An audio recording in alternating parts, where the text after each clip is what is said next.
सत श्री अकाल जी। काफ़ी दिनों बाद तुहाडे रूबरू होया है जी अज। तो क्योंकि देखो जी बुक दे विच थोड़ा जिहा प्रिपेरेशन दे विच समा लग रहा सी मैनू। सो बुक है जिहड़ी ओह अपनी छपन जा चुकी है जी, तो 2-3 दिनों दे विच आ जाएगी। सो इहदा कारण की है लेट होने का? एक तो लेट होने देरी वास्ते मैं माफ़ी चाहुंदा जी सारिਆਂ तो। कारण की है जी, एक तो ज्वाइनिंग का करके हो गया जी लेट, तो नाले थोड़ा जिहा प्रिंटिंग का करके भी थोड़ा जिहा लेट हो गए। पर सारा मामला जिहड़ा वो सैटल हो चुका है जी। हुण जल्दी 2 या 3 दिनों के विच बुक है जिहड़ी वो मार्केट दे विच अवेलेबल करवा दी जाएगी। कोई प्रॉब्लम नहीं आएगी। जो भी तुहाडे कंसैप्ट ने वो अपनी बुक नूं पढ़ के ना क्लीयर होण फिर तुसीं दस्सिओ जी। इस गल की शिकायत है जिहड़ी तुसीं मैनूं फोन ते दे दिओ। सो जिन्होंने विद्यार्थियों के फोन या मैसेज इन केस मान लो जिन्होंने फोन किया मैनू या मैसेज भी करते रहे, अगर उन्होंने मैसेज का रिप्लाई नहीं होया या फोन अटेंड नहीं होया तो देखो जी मेरे वालों सॉरी है। कारण की होया जी भी इहदा ज्वाइनिंग का करके थोड़ा जा लेट हो गए जी, थोड़ी जी दिक्कत आ गई। हालांकि दिक्कत तो इनू आप की कह सकते हैं, देखो ज्वाइनिंग तो कोई दिक्कत नहीं है पर ध्यान सी उधर जी ज़्यादा, इस करके मैं रिप्लाई नहीं कर सकिया या फोन अटेंड नहीं कर सकिया। तो मैं देखो जी दिलों माफ़ी मंगदा। सो अज का जिहड़ा अपना हैगा जी वाकबोध दा जिहड़ा हैगा टॉपिक, ये देखो जी लेवल 1 दे विच भी हैगा ते लेवल 2 दे विच भी हैगा। तो अपनी बुक दे विच तो बहुत शानदार दिता है जी। ये तुसीं टेंशन नहीं लैनी किसी गल की, आ जाएगी बुक जदों भी आएगी 2 या 3 दिनों के विच तुहाडे सारे कंसैप्ट क्लीयर करेगी, सारियां समस्यावां दूर करेगी। इन्नी क मेहनत आपां कीती है। 2 दिन मैं सोचा भावें 2 दिन लेट हो जाइए पर तुहाडे तक कम से कम काम की चीज़ तो पहुँचाइए। इस करके देखो जी मेहनत ते थोड़ा जिहा समा लग गया। तो दूजा फिर ज्वाइनिंग का करके भी थोड़ा जिहा लेट हो गया आपां। वाकबोध दे विच देखो जी वाकबोध आपां नूं पता है व्याकरण का तीजा अंग है जिहड़ा वो हैगा जी वाकबोध। वाकबोध की जे आपां परिभाषा आपां नूं पता किहड़ी है कि व्याकरण के जिस भाग दे विच वाक रचना, वाक वंड, वाक वटांदरा अते विश्राम चिन्हां के नियमां बारे जानकारी दी जाए उसनूं कह दिता जाता है जी वाकबोध। ठीक है जी, परिभाषा सर सानूं पता है। अच्छा अगे आपां गल करते हैं जी फिर अपने सिलेबस दे विच की दे रखिया है। देखो जी एक तो सब तो इंपोर्टेंट गल यह है सिलेबस अपना अपने कोल रखना है तुसीं, क्योंकि बार बार आप किसी को दस नहीं सकते भी किहदे सिलेबस दे विच की चीज़ है। हुण तां सिलेबस इनू दिन बहुत हो गए, हुण तां सिलेबस वैसे ही याद हो जाना चाहिए। सिलेबस आप अपने कोल रखना है। लेवल 1 दे विच भी हैगा यह टॉपिक, लेवल 2 दे विच भी हैगा। तो टॉपिक यह वाकबोध के अगे ब्रैकेट पा के लिखा है उदेश ते विधेय, वाकंश ते उपवाक ते बनतर अते कारज पक्षों वाकां दी वंड। ये कुछ दे रखा है जी। आपां इहदे बारे आपां पढ़ना है जी। सब तो पहला देखो जी आपां उदेश ते विधेय की गल कर लीए जी, नाल नाल आपां नूं वाकंश दी बारे भी थोड़ी जी जानकारी, उपवाक ते वाक, उस तो बाद बनतर अते कारज पक्ष तो वाकां दी वंड आपां कर देनी है जी। इनू आपां क्लीयर कर देना है जी। इहदे विचों देखो जी प्रश्न जरूर आऊगा, एक तो पक्का आउंदा ही आउंदा है, तो जे मर्जी है एग्जामिनर की 2 भी आ सकते हैं, क्योंकि एग्जामिनर ते झोटा इन्हां दा विसाह नहीं करना चाहिए। उदे भाव मतलब इन्हां दा भरोसा नहीं करना चाहिए। तो इन्हां दे कोल दी लंघदे हैं जदों उदों लाल कपड़े पा के नहीं लंघना। उदेश अते विधेय, उदेश का मतलब की है कि वाक कर एक देखो जी उदेश अते विधेय पहला देख लो जी हिस्से किहड़ी चीज़ दे है। ये है जी एक सधारण वाक के हिस्से ने 2। सधारण वाक नूं 2 हिस्सिਆਂ ਦੇ ਵਿੱਚ ਵੰਡਿਆ ਜਾਂਦਾ है जी। हुण तुसीं कहोगे सर सानूं सधारण वाक भी दसो की है। ਉਹ वाक जिस दे विच केवल एक ही क्रिया होवे ਉਹਨੂੰ कह दिंदे आ जी सधारण वाक। कोई भी वाक है ਉਹਦੇ ਵਿੱਚ क्रिया का होना बहुत जरूरी है। करता, कर्म ते अपना मान लो कि विशेषण, नाम, पड़नाम ये होणगे ना होणगे कोई चक्कर नहीं, चल जूगा। पर वाक दे विच क्रिया का होना बहुत जरूरी है। जे किसी वाक दे विच क्रिया नहीं है तो वह वाक नहीं है, वो वाक कहाउण दा हकदार नहीं है जेकर उस वाक दे कोल क्रिया नहीं है। सो वाक दे विच देखो जी उदेश अते विधेय हन जी। एक सधारण वाक दे सधारण वाक नूं 2 हिस्सिਆਂ ਦੇ ਵਿੱਚ ਵੰਡਿਆ ਗਿਆ है। एक का नाम दिता गया है उदेश, दूजे का नाम दिता गया है विधेय। उदेश नूं कह दिता जाता है विशा, कई बार उदेश जां विशा, ते विधेय नूं कई बार लिख दिता जाता है वर्णन। उदेश जां विशा, ਵਿਧੇਯ ਜਾਂ ਵਰਣਨ। ਇਹ ਤੁਸੀਂ ਧਿਆਨ ਦੇ ਵਿੱਚ ਰੱਖ ਲੈਣਾ ਜੀ। ਸਧਾਰਨ ਵਾਕ ਦੇ ਸਰ ਕਿੰਨੇ ਹਿੱਸੇ ਆ ਜੀ? ਮੇਰੇ ਵੱਲੋਂ ਕੀ ਜਵਾਬ ਹੈ ਵੀ ਜੀ 2 ਹਿੱਸੇ ਆ, ਉਦੇਸ਼ ਤੇ ਵਿਧੇਯ। ਅੱਗੇ ਕੀ ਹੈ ਦੇਖੋ ਜੀ, ਉਦੇਸ਼ ਕਿਹਨੂੰ ਕਹਿੰਦੇ ਆ? ਵਾਕ ਦੇ ਵਿੱਚ ਜਿਸ ਬਾਰੇ ਕੁਝ ਕਿਹਾ ਜਾਵੇ ਉਹਨੂੰ ਕਹਿ ਦਿੱਤਾ ਜਾਂਦਾ ਹੈ ਉਦੇਸ਼। ਸੋ ਇੱਕ ਵਾਕ ਦੇ ਵਿੱਚ ਤੁਸੀਂ ਦੇਖ ਲਿਓ ਜੀ, ਵਾਕ ਬਣਤਰ ਕੋਈ ਵੀ ਚੱਕ ਕੇ ਕਿਸ ਬਾਰੇ ਕੁਝ ਕਿਹਾ ਜਾਂਦਾ ਹੁੰਦਾ, ਉਹ ਹੁੰਦਾ ਜੀ ਕਰਤਾ। ਇਹਦਾ ਮਤਲਬ ਕੀ ਹੈ? ਉਦੇਸ਼ ਕੀ ਹੁੰਦਾ ਹੈ? ਇੱਕ ਵਾਕ ਦੇ ਵਿੱਚ ਜਿਹੜਾ ਕਰਤਾ ਹੁੰਦਾ ਹੈ ਉਹ ਹੁੰਦਾ ਹੈ ਜੀ ਸਾਡਾ ਉਦੇਸ਼। ਠੀਕ ਹੈ ਜੀ, ਗੱਲ ਕਲੀਅਰ ਹੋ ਗਈ। ਉਦੇਸ਼ ਨੂੰ ਅੱਗੇ 2 ਹਿੱਸਿਆਂ ਦੇ ਵਿੱਚ ਵੰਡਿਆ ਜਾਂਦਾ ਹੈ, ਇੱਕ ਕਰਤਾ ਅਤੇ ਦੂਸਰਾ ਕਰਤਾ ਦਾ ਵਿਸਥਾਰ ਜਾਂ ਕਰਤਾ ਦੀ ਵਿਸ਼ੇਸ਼ਤਾ। ਕਰਤਾ ਆਪਾਂ ਨੂੰ ਪਤਾ ਹੈ ਕਿ ਵਾਕ ਦੇ ਵਿੱਚ ਕੰਮ ਕਰਨ ਵਾਲਾ ਜਿਹੜਾ ਹੁੰਦਾ ਹੈ ਨਾ, ਜਿਸ ਦੇ ਉੱਪਰ ਵਾਕ ਦੇ ਵਿੱਚ ਜਿਸ ਉੱਪਰ ਕੰਮ ਦਾ ਪ੍ਰਭਾਵ ਪਵੇ ਉਹਨੂੰ ਆਪਾਂ ਕਹਿ ਦਿੰਦੇ ਹਾਂ ਜੀ ਇਹ ਸਾਡਾ ਕਰਤਾ ਹੈ। ਸੋ ਕਰਤਾ ਜਦੋਂ ਹੋ ਗਿਆ, ਕਰਤਾ ਸਾਨੂੰ ਪਤਾ ਲੱਗ ਗਿਆ ਵੀ ਵਾਕ ਦੇ ਵਿੱਚ ਜਿਹੜਾ ਸਾਡਾ ਕੰਮ ਕਰਨ ਵਾਲਾ ਹੈ ਉਹ ਸਾਡਾ ਕਰਤਾ ਹੈ। ਤੇ ਕਰਤੇ ਦੇ ਅੱਗੇ ਦੇਖੋ ਜੀ ਇੱਕ ਉਦਾਹਰਣ ਲਿਖਿਆ ਹੈ, ਮੁੰਡੇ ਪੜ੍ਹ ਰਹੇ ਹਨ। ਇਹ ਵਾਕ ਦੇ ਵਿੱਚ ਸਾਨੂੰ ਪਤਾ ਹੀ ਹੈ ਕਿ ਜੇ ਸਾਨੂੰ ਕਹਦੇ ਵੀ ਉਦੇਸ਼ ਕੀ ਹੈ ਇਸ ਵਾਕ ਦੇ ਵਿੱਚ, ਤੁਸੀਂ ਕਹੋਗੇ ਸਰ ਮੁੰਡੇ। ਕਿਉਂ? ਕਿਉਂਕਿ ਮੁੰਡੇ ਹੈ ਜਿਹੜਾ ਉਹ ਵਾਕ ਦਾ ਕਰਤਾ ਹੈ। ਦੂਸਰੀ ਗੱਲ ਜੀ, ਕਰਤਾ ਅਤੇ ਕਰਤਾ ਦਾ ਵਿਸਥਾਰ ਭਾਵ ਕਰਤਾ ਦੀ ਵਿਸ਼ੇਸ਼ਤਾ। ਜਿਹੜਾ ਕਰਤਾ ਤੁਸੀਂ ਲੱਭ ਲਿਆ ਉਸ ਦੀ ਵਿਸ਼ੇਸ਼ਤਾ ਦੱਸਣ ਵਾਲਾ ਸ਼ਬਦ ਹੁੰਦਾ ਹੈ, ਉਹਨੂੰ ਕਹਿ ਦਿੱਤਾ ਜਾਂਦਾ ਹੈ ਕਰਤਾ ਦਾ ਵਿਸਥਾਰ। ਸਾਰੇ ਮੁੰਡੇ ਪੜ੍ਹ ਰਹੇ ਹਨ। ਸੋ ਇਹਦੇ ਵਿੱਚ ਸਾਰੇ ਸ਼ਬਦ ਹੈ ਜਿਹੜਾ ਉਹ ਮੁੰਡੇ ਕਰਤਾ ਦੀ ਵਿਸ਼ੇਸ਼ਤਾ ਨੂੰ ਪ੍ਰਗਟ ਕਰ ਰਿਹਾ ਹੈ। ਇਸ ਕਰਕੇ ਸਾਰੇ ਸ਼ਬਦ ਹੈ ਜਿਹੜਾ ਉਹ ਕਰਤਾ ਦਾ ਵਿਸਥਾਰ ਹੈ। ਹੁਣ ਦੇਖੋ ਜੀ ਇਹਦੇ ਵਿੱਚ ਪ੍ਰਸ਼ਨ ਪੁੱਛਣ ਦਾ ਦੇਖੋ ਕੀ ਤਰੀਕਾ ਰਹਿ ਸਕਦਾ ਹੈ। ਸਭ ਤੋਂ ਪਹਿਲਾਂ ਤਾਂ ਸਧਾਰਨ ਵਾਕ ਦੇ ਕਿੰਨੇ ਹਿੱਸੇ ਆ ਜੀ? 2। ਕਿਹੜੇ ਕਿਹੜੇ ਆ ਜੀ? ਉਦੇਸ਼ ਅਤੇ ਵਿਧੇਯ। ਉਦੇਸ਼ ਦੇ ਕਿੰਨੇ ਹਿੱਸੇ ਹੁੰਦੇ ਹਨ ਜੀ? 2। ਕਰਤਾ ਅਤੇ ਕਰਤਾ ਦਾ ਵਿਸਥਾਰ। ਇਸ ਵਾਕ ਦੇ ਵਿੱਚ ਉਦੇਸ਼ ਕਿਹੜਾ ਹੈ ਜੀ? ਤੁਸੀਂ ਕਿਹੋ ਜੀ ਮੁੰਡੇ। ਇਸ ਵਾਕ ਦੇ ਵਿੱਚ ਦੂਸਰੇ ਨੰਬਰ ਵਾਲੇ ਵਿੱਚ ਤੁਸੀਂ ਕਿਹੋ ਜੀ ਉਦੇਸ਼ ਕਿਹੜਾ ਹੈ ਜੀ? ਤੁਸੀਂ ਕਿਹੋ ਜੀ ਸਰ ਸਾਰੇ ਮੁੰਡੇ। ਸਾਰੇ ਮੁੰਡੇ ਹੈ। ਕਿਉਂ? ਕਿਉਂਕਿ ਉਦੇਸ਼ ਹੀ ਹੈ ਨਾ, ਮੁੰਡੇ ਸ਼ਬਦ ਵੀ ਉਦੇਸ਼ ਹੈ ਤੇ ਸਾਰੇ ਸ਼ਬਦ ਵੀ। ਮੁੰਡੇ ਸ਼ਬਦ ਹੈ ਜਿਹੜਾ ਉਹ ਕਰਤਾ ਹੈ ਤੇ ਸਾਰੇ ਸ਼ਬਦ ਹੈ ਜਿਹੜਾ ਉਹ ਕਰਤਾ ਦਾ ਵਿਸਤਾਰ ਹੈ। ਇਸ ਕਰਕੇ ਸਾਰੇ ਮੁੰਡੇ ਹੈ ਜੀ ਇਹ ਸਾਡਾ ਹੈਗਾ ਉਦੇਸ਼। ਜਾਂ ਉੱਪਰਲੇ ਵਾਕ ਦੇ ਵਿੱਚ ਜਿਹੜਾ ਮੁੰਡੇ ਸ਼ਬਦ ਹੈ ਉਹ ਹੈ ਜੀ ਸਾਡਾ ਉਦੇਸ਼। ਇਹਦਾ ਮਤਲਬ ਇੱਕ ਗੱਲ ਤਾਂ ਕਲੀਅਰ ਹੋ ਗਈ ਵੀ ਜਿਹੜਾ ਉਦੇਸ਼ ਹੈ ਉਹ ਇੱਕ ਸ਼ਬਦ ਵੀ ਹੋ ਸਕਦਾ ਹੈ ਤੇ 2 ਸ਼ਬਦ ਵੀ ਹੋ ਸਕਦਾ ਹੈ, ਸਾਰੇ ਮੁੰਡੇ ਹੈ ਨਾ। ਜਿਹੜਾ ਉਦੇਸ਼ ਹੁੰਦਾ ਹੈ ਨਾ ਉਹਦਾ ਇੱਕ ਹੋਰ ਨਾਮ ਲਿਖਿਆ ਜਾਂਦਾ ਹੈ ਆਧੁਨਿਕ ਵਿਆਕਰਣ ਦੇ ਵਿੱਚ, ਜਿਹਨੂੰ ਆਪਾਂ ਕਹਿ ਦਿੰਦੇ ਹਾਂ ਨਾਮ ਵਾਕੰਸ਼। ਇਹਦੇ ਉੱਪਰ ਬਿੰਦੀ ਨਹੀਂ, ਟਿੱਪੀ ਲੱਗੇਗੀ। ਲਓ ਜੀ, ਨਾਮ ਵਾਕੰਸ਼ ਜਿਹੜਾ ਹੁੰਦਾ ਹੈ ਇਹਨੂੰ ਆਪਾਂ ਕਹਿ ਦਿੰਦੇ ਹਾਂ ਉਦੇਸ਼। ਕਰਤਾ ਦਾ ਉਦੇਸ਼ ਹੈ, ਉਹਦਾ ਨਾਮ ਦੂਜਾ ਕੀ ਹੈ? ਨਾਮ ਵਾਕੰਸ਼। ਫਿਲਹਾਲ ਇੱਥੇ ਨਾਮ ਯਾਦ ਰੱਖ ਲਓ। ਜਦੋਂ ਆਪਾਂ ਵਾਕੰਸ਼ ਪੜ੍ਹਨੇ ਆ ਉਦੋਂ ਨਾਮ ਵਾਕੰਸ਼, ਵਿਸ਼ੇਸ਼ਣ ਵਾਕੰਸ਼, ਕਿਰਿਆ ਵਿਸ਼ੇਸ਼ਣ ਤੇ ਕਿਰਿਆ ਵਾਕੰਸ਼ ਇਹ ਕੀ ਬੁਲਾਵਾਂ ਇਹਨਾਂ ਬਾਰੇ ਆਪਾਂ ਉੱਥੇ ਚਰਚਾ ਕਰ ਲਾਂਗੇ।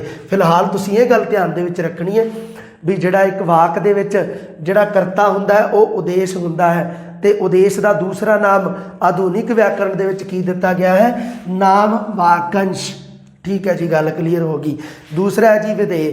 ਵਾਕ ਦੇ ਵਿੱਚ ਜੋ ਕੁਝ ਵੀ ਕਿਹਾ ਜਾਵੇ, ਭਾਵ ਕੀ ਆ ਉਦੇਸ਼ ਨੂੰ ਛੱਡ ਕੇ ਵਾਕ ਦਾ ਬਾਕੀ ਸਾਰਾ ਹਿੱਸਾ ਉਹਨੂੰ ਕਹਿ ਦਿੱਤਾ ਜਾਂਦਾ ਹੈ ਜੀ ਵਿਧੇਯ ਜਾਂ ਵਰਣਨ। ਵਾਕ ਦੇ ਵਿੱਚ ਜੋ ਕੁਝ ਵੀ ਕਿਹਾ ਜਾਵੇ ਉਹਨੂੰ ਕਹਿ ਦਿੱਤਾ ਜਾਂਦਾ ਹੈ ਜੀ ਵਿਧੇਯ। ਵਿਧੇਯ ਦੇ ਹਨ ਜੀ 6 ਹਿੱਸੇ। ਉਦੇਸ਼ ਦੇ ਕਿੰਨੇ ਨੇ ਜੀ? 2। ਵਿਧੇਯ ਦੇ ਕਿੰਨੇ ਨੇ ਜੀ? 6।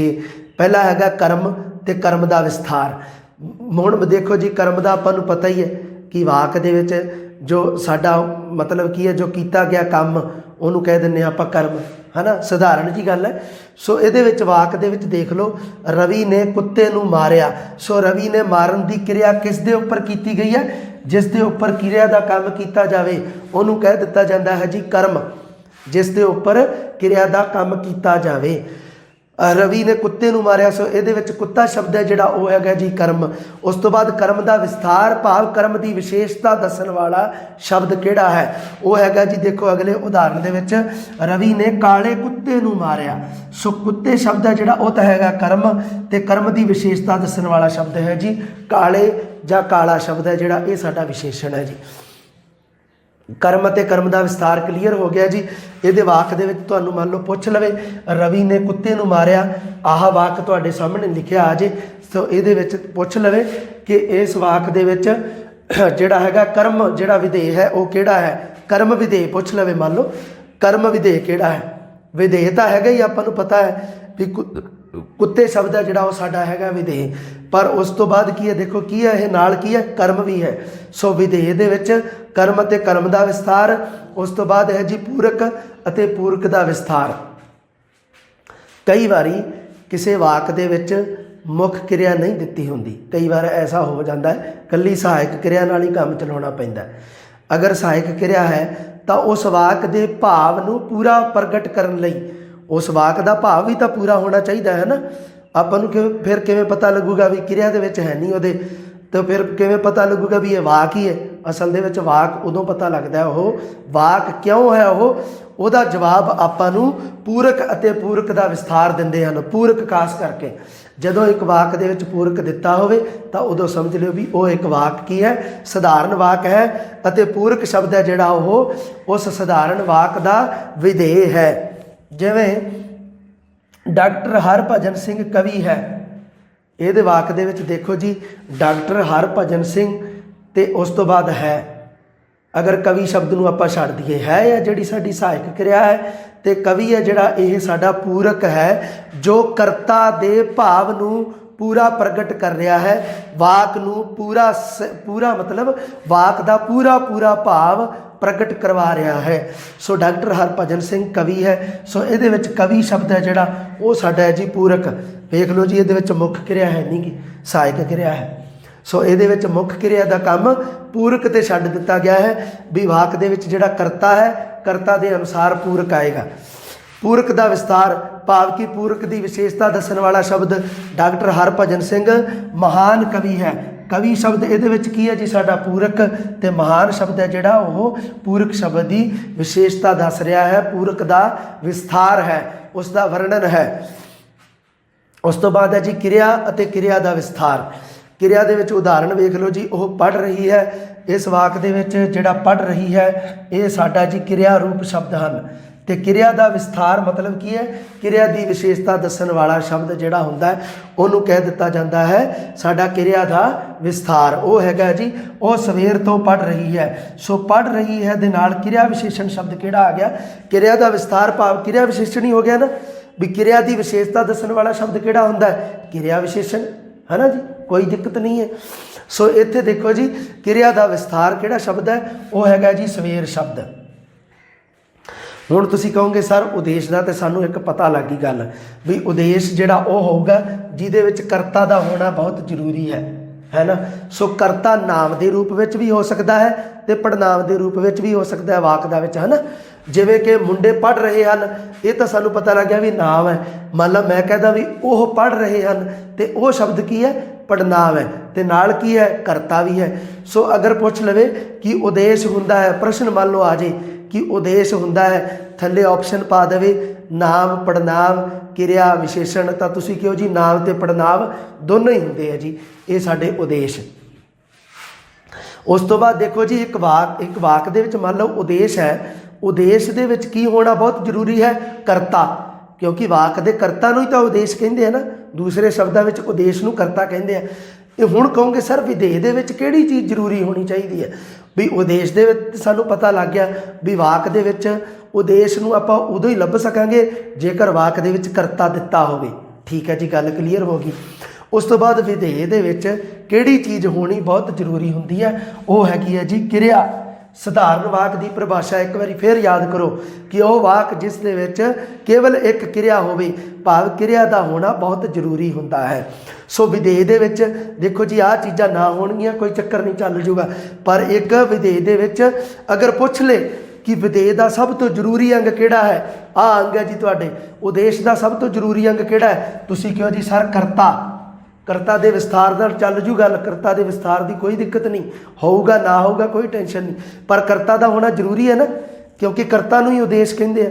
ਉਸੇ ਤਰ੍ਹਾਂ ਦੇ ਨਾਲ ਜੇਕਰ ਆਹ ਆਪਸ਼ਨ ਪਾ ਦੇਵੇ, ਵਿਧੇਯ ਪੁੱਛ ਲਵੇ, ਪ੍ਰਸ਼ਨ ਪੁੱਛ ਲਵੇ ਵੀ ਵਿਧੇਯ ਦੇ ਵਿੱਚ ਕਿਹੜੀ ਚੀਜ਼ ਹੋਣੀ ਜ਼ਰੂਰੀ ਹੈ, ਕਿਹੜੀ ਚੀਜ਼ ਹੋਣੀ ਲਾਜ਼ਮੀ ਹੈ। ਅੱਗੇ ਆਪਸ਼ਨ ਪਾਵੇ ਕਰਮ, ਪੂਰਕ ਤੇ ਕਿਰਿਆ ਜਾਂ ਤਿੰਨੋਂ ਹੀ, ਤਾਂ ਤੁਸੀਂ ਕਹਿ ਦਿਓ ਵੀ ਕਿਰਿਆ ਜਿਹੜੀ ਉਹ ਬਹੁਤ ਜ਼ਰੂਰੀ ਹੈ। ਕਿਰਿਆ ਸ਼ਬਦ ਦਾ ਹੋਣਾ ਬਹੁਤ ਜ਼ਰੂਰੀ ਹੈ, ਕਿਰਿਆ ਵਾਕੰਸ਼ ਦਾ ਹੋਣਾ ਬਹੁਤ ਜ਼ਰੂਰੀ ਹੈ। ਜਿਵੇਂ ਇਹਦੇ ਵਿੱਚ ਕਰਤਾ ਦਾ ਹੋਣਾ ਬਹੁਤ ਜ਼ਰੂਰੀ ਹੈ ਤੇ ਵਿਧੇਯ ਦੇ ਵਿੱਚ ਕਿਰਿਆ ਦਾ ਹੋਣਾ ਬਹੁਤ ਲਾਜ਼ਮੀ ਹੈ। ਇਹਨਾਂ ਬਿਨਾਂ ਚੱਲ ਜੂਗੀ ਗੱਡੀ, ਕਿਉਂਕਿ ਆਪਾਂ ਨੂੰ ਪਤਾ ਹੀ ਹੈ ਕਿ ਮੰਨ ਲਓ ਇਹ ਸ਼ਬਦ ਹੈ, ਮੰਨ ਲਓ ਇੱਕ ਵਾਕ ਹੈ ਕਿ ਉਹ ਪੜ੍ਹਦਾ ਹੈ, ਠੀਕ ਹੈ ਜੀ। ਆਹ ਵਾਕ ਪੂਰਾ ਹੈ ਆਪਣੇ ਆਪ ਦੇ ਵਿੱਚ, ਹੈ ਨਾ, ਕੋਈ ਚੱਕਰ ਨਹੀਂ ਹੈ ਜੀ, ਪੂਰਾ ਹੈ ਨਾ। ਇਹਦੇ ਵਿੱਚ ਕੀ ਹੈ ਜੀ, ਇੱਕ ਤਾਂ ਆ ਗਿਆ ਉਦੇਸ਼, ਦੂਸਰਾ ਆ ਗਿਆ ਵਿਧੇਯ, है ना। सो विधेय तो बिना गड्डी नहीं चलनी अपनी, भाव विधेय का मतलब की है कि भाव किरिया तो बिना अपनी गड्डी नहीं चलनी, किरिया होनी बहुत जरूरी है। जिवें उदेश दे विच करता का होना बहुत जरूरी है, उवें ही विधेय दे विच किरिया का होना बहुत जरूरी है। ਇਹਦਾ मतलब की है कि करता ਅਤੇ ਕਿਰਿਆ दो ਆਪਾਂ ਨੂੰ ਜ਼ਰੂਰੀ ਚਾਹੀਦੇ ਨੇ ਉਦੇਸ਼ ਅਤੇ ਵਿਧੇਯ ਵਾਸਤੇ। ਇਹ ਆ ਸਾਡਾ ਉਦੇਸ਼ ਅਤੇ ਵਿਧੇਯ। ਜਿਹੜਾ ਦੇਖੋ ਜੀ ਨਾਮ ਵਾਕੰਸ਼ ਦੀ ਆਪਾਂ ਗੱਲ ਇੱਥੇ ਕਰ ਲਈ ਹੈ ਜੀ ਕਿ ਵਾਕ ਦਾ ਜਿਹੜਾ ਉਦੇਸ਼ ਹੈ ਉਹਨੂੰ ਆਧੁਨਿਕ ਵਿਆਕਰਣ ਦੇ ਵਿੱਚ ਨਾਮ ਵਾਕੰਸ਼ ਕਹਿ ਦਿੰਦੇ ਆ, ਤੇ ਕਿਰਿਆ ਦਾ ਵੀ ਹੋਣਾ। ਦੋ ਚੀਜ਼ਾਂ ਜ਼ਰੂਰੀ ਹੈ ਨਾ, ਆਪਾਂ ਨੂੰ ਦੋਵਾਂ ਦਾ ਹੀ ਪਤਾ ਕਰਨਾ ਹੈ। ਇਹਦਾ ਨਾਮ ਹੈ ਜੀ ਨਾਮ ਵਾਕੰਸ਼ ਉਦੇਸ਼ ਦਾ, ਤੇ ਵਿਧੇਯ ਦੇ ਵਿੱਚ ਕਿਰਿਆ ਦਾ ਨਾਮ ਕੀ ਹੈ ਤੁਸੀਂ ਕਹੋਗੇ, ਉਹਦਾ ਨਾਮ ਹੈ ਜੀ ਕਿਰਿਆ ਵਾਕੰਸ਼। ये किरिया वाकंश, नाम वाकंश, इन्हां बारे आपां हुणे ही चर्चा करते हैं। वाकंश, उपवाक ते वाक पढ़ते हैं। ये है जी साडा उदेश अते विधेय। उदेश दे हन जी 2 पार्ट ते विधेय दे हन जी 6 पार्ट। बस इन्नियां गल्लां ही तुसीं ध्यान दे विच रखणियां भी एक विधेय दे विच कर्म है जी, कर्म दा विस्तार है, पूरक ते पूरक दा विस्तार है, उस तो बाद किरिया ते किरिया दा विस्तार है। विधेय दे किन्ने अंग जी 6। सब तो जरूरी अंग किहड़ा है जी, किरिया। उस तो बाद उदेश दे किन्ने अंग ने जी 2। सब तो जरूरी अंग किहड़ा है जी, करता।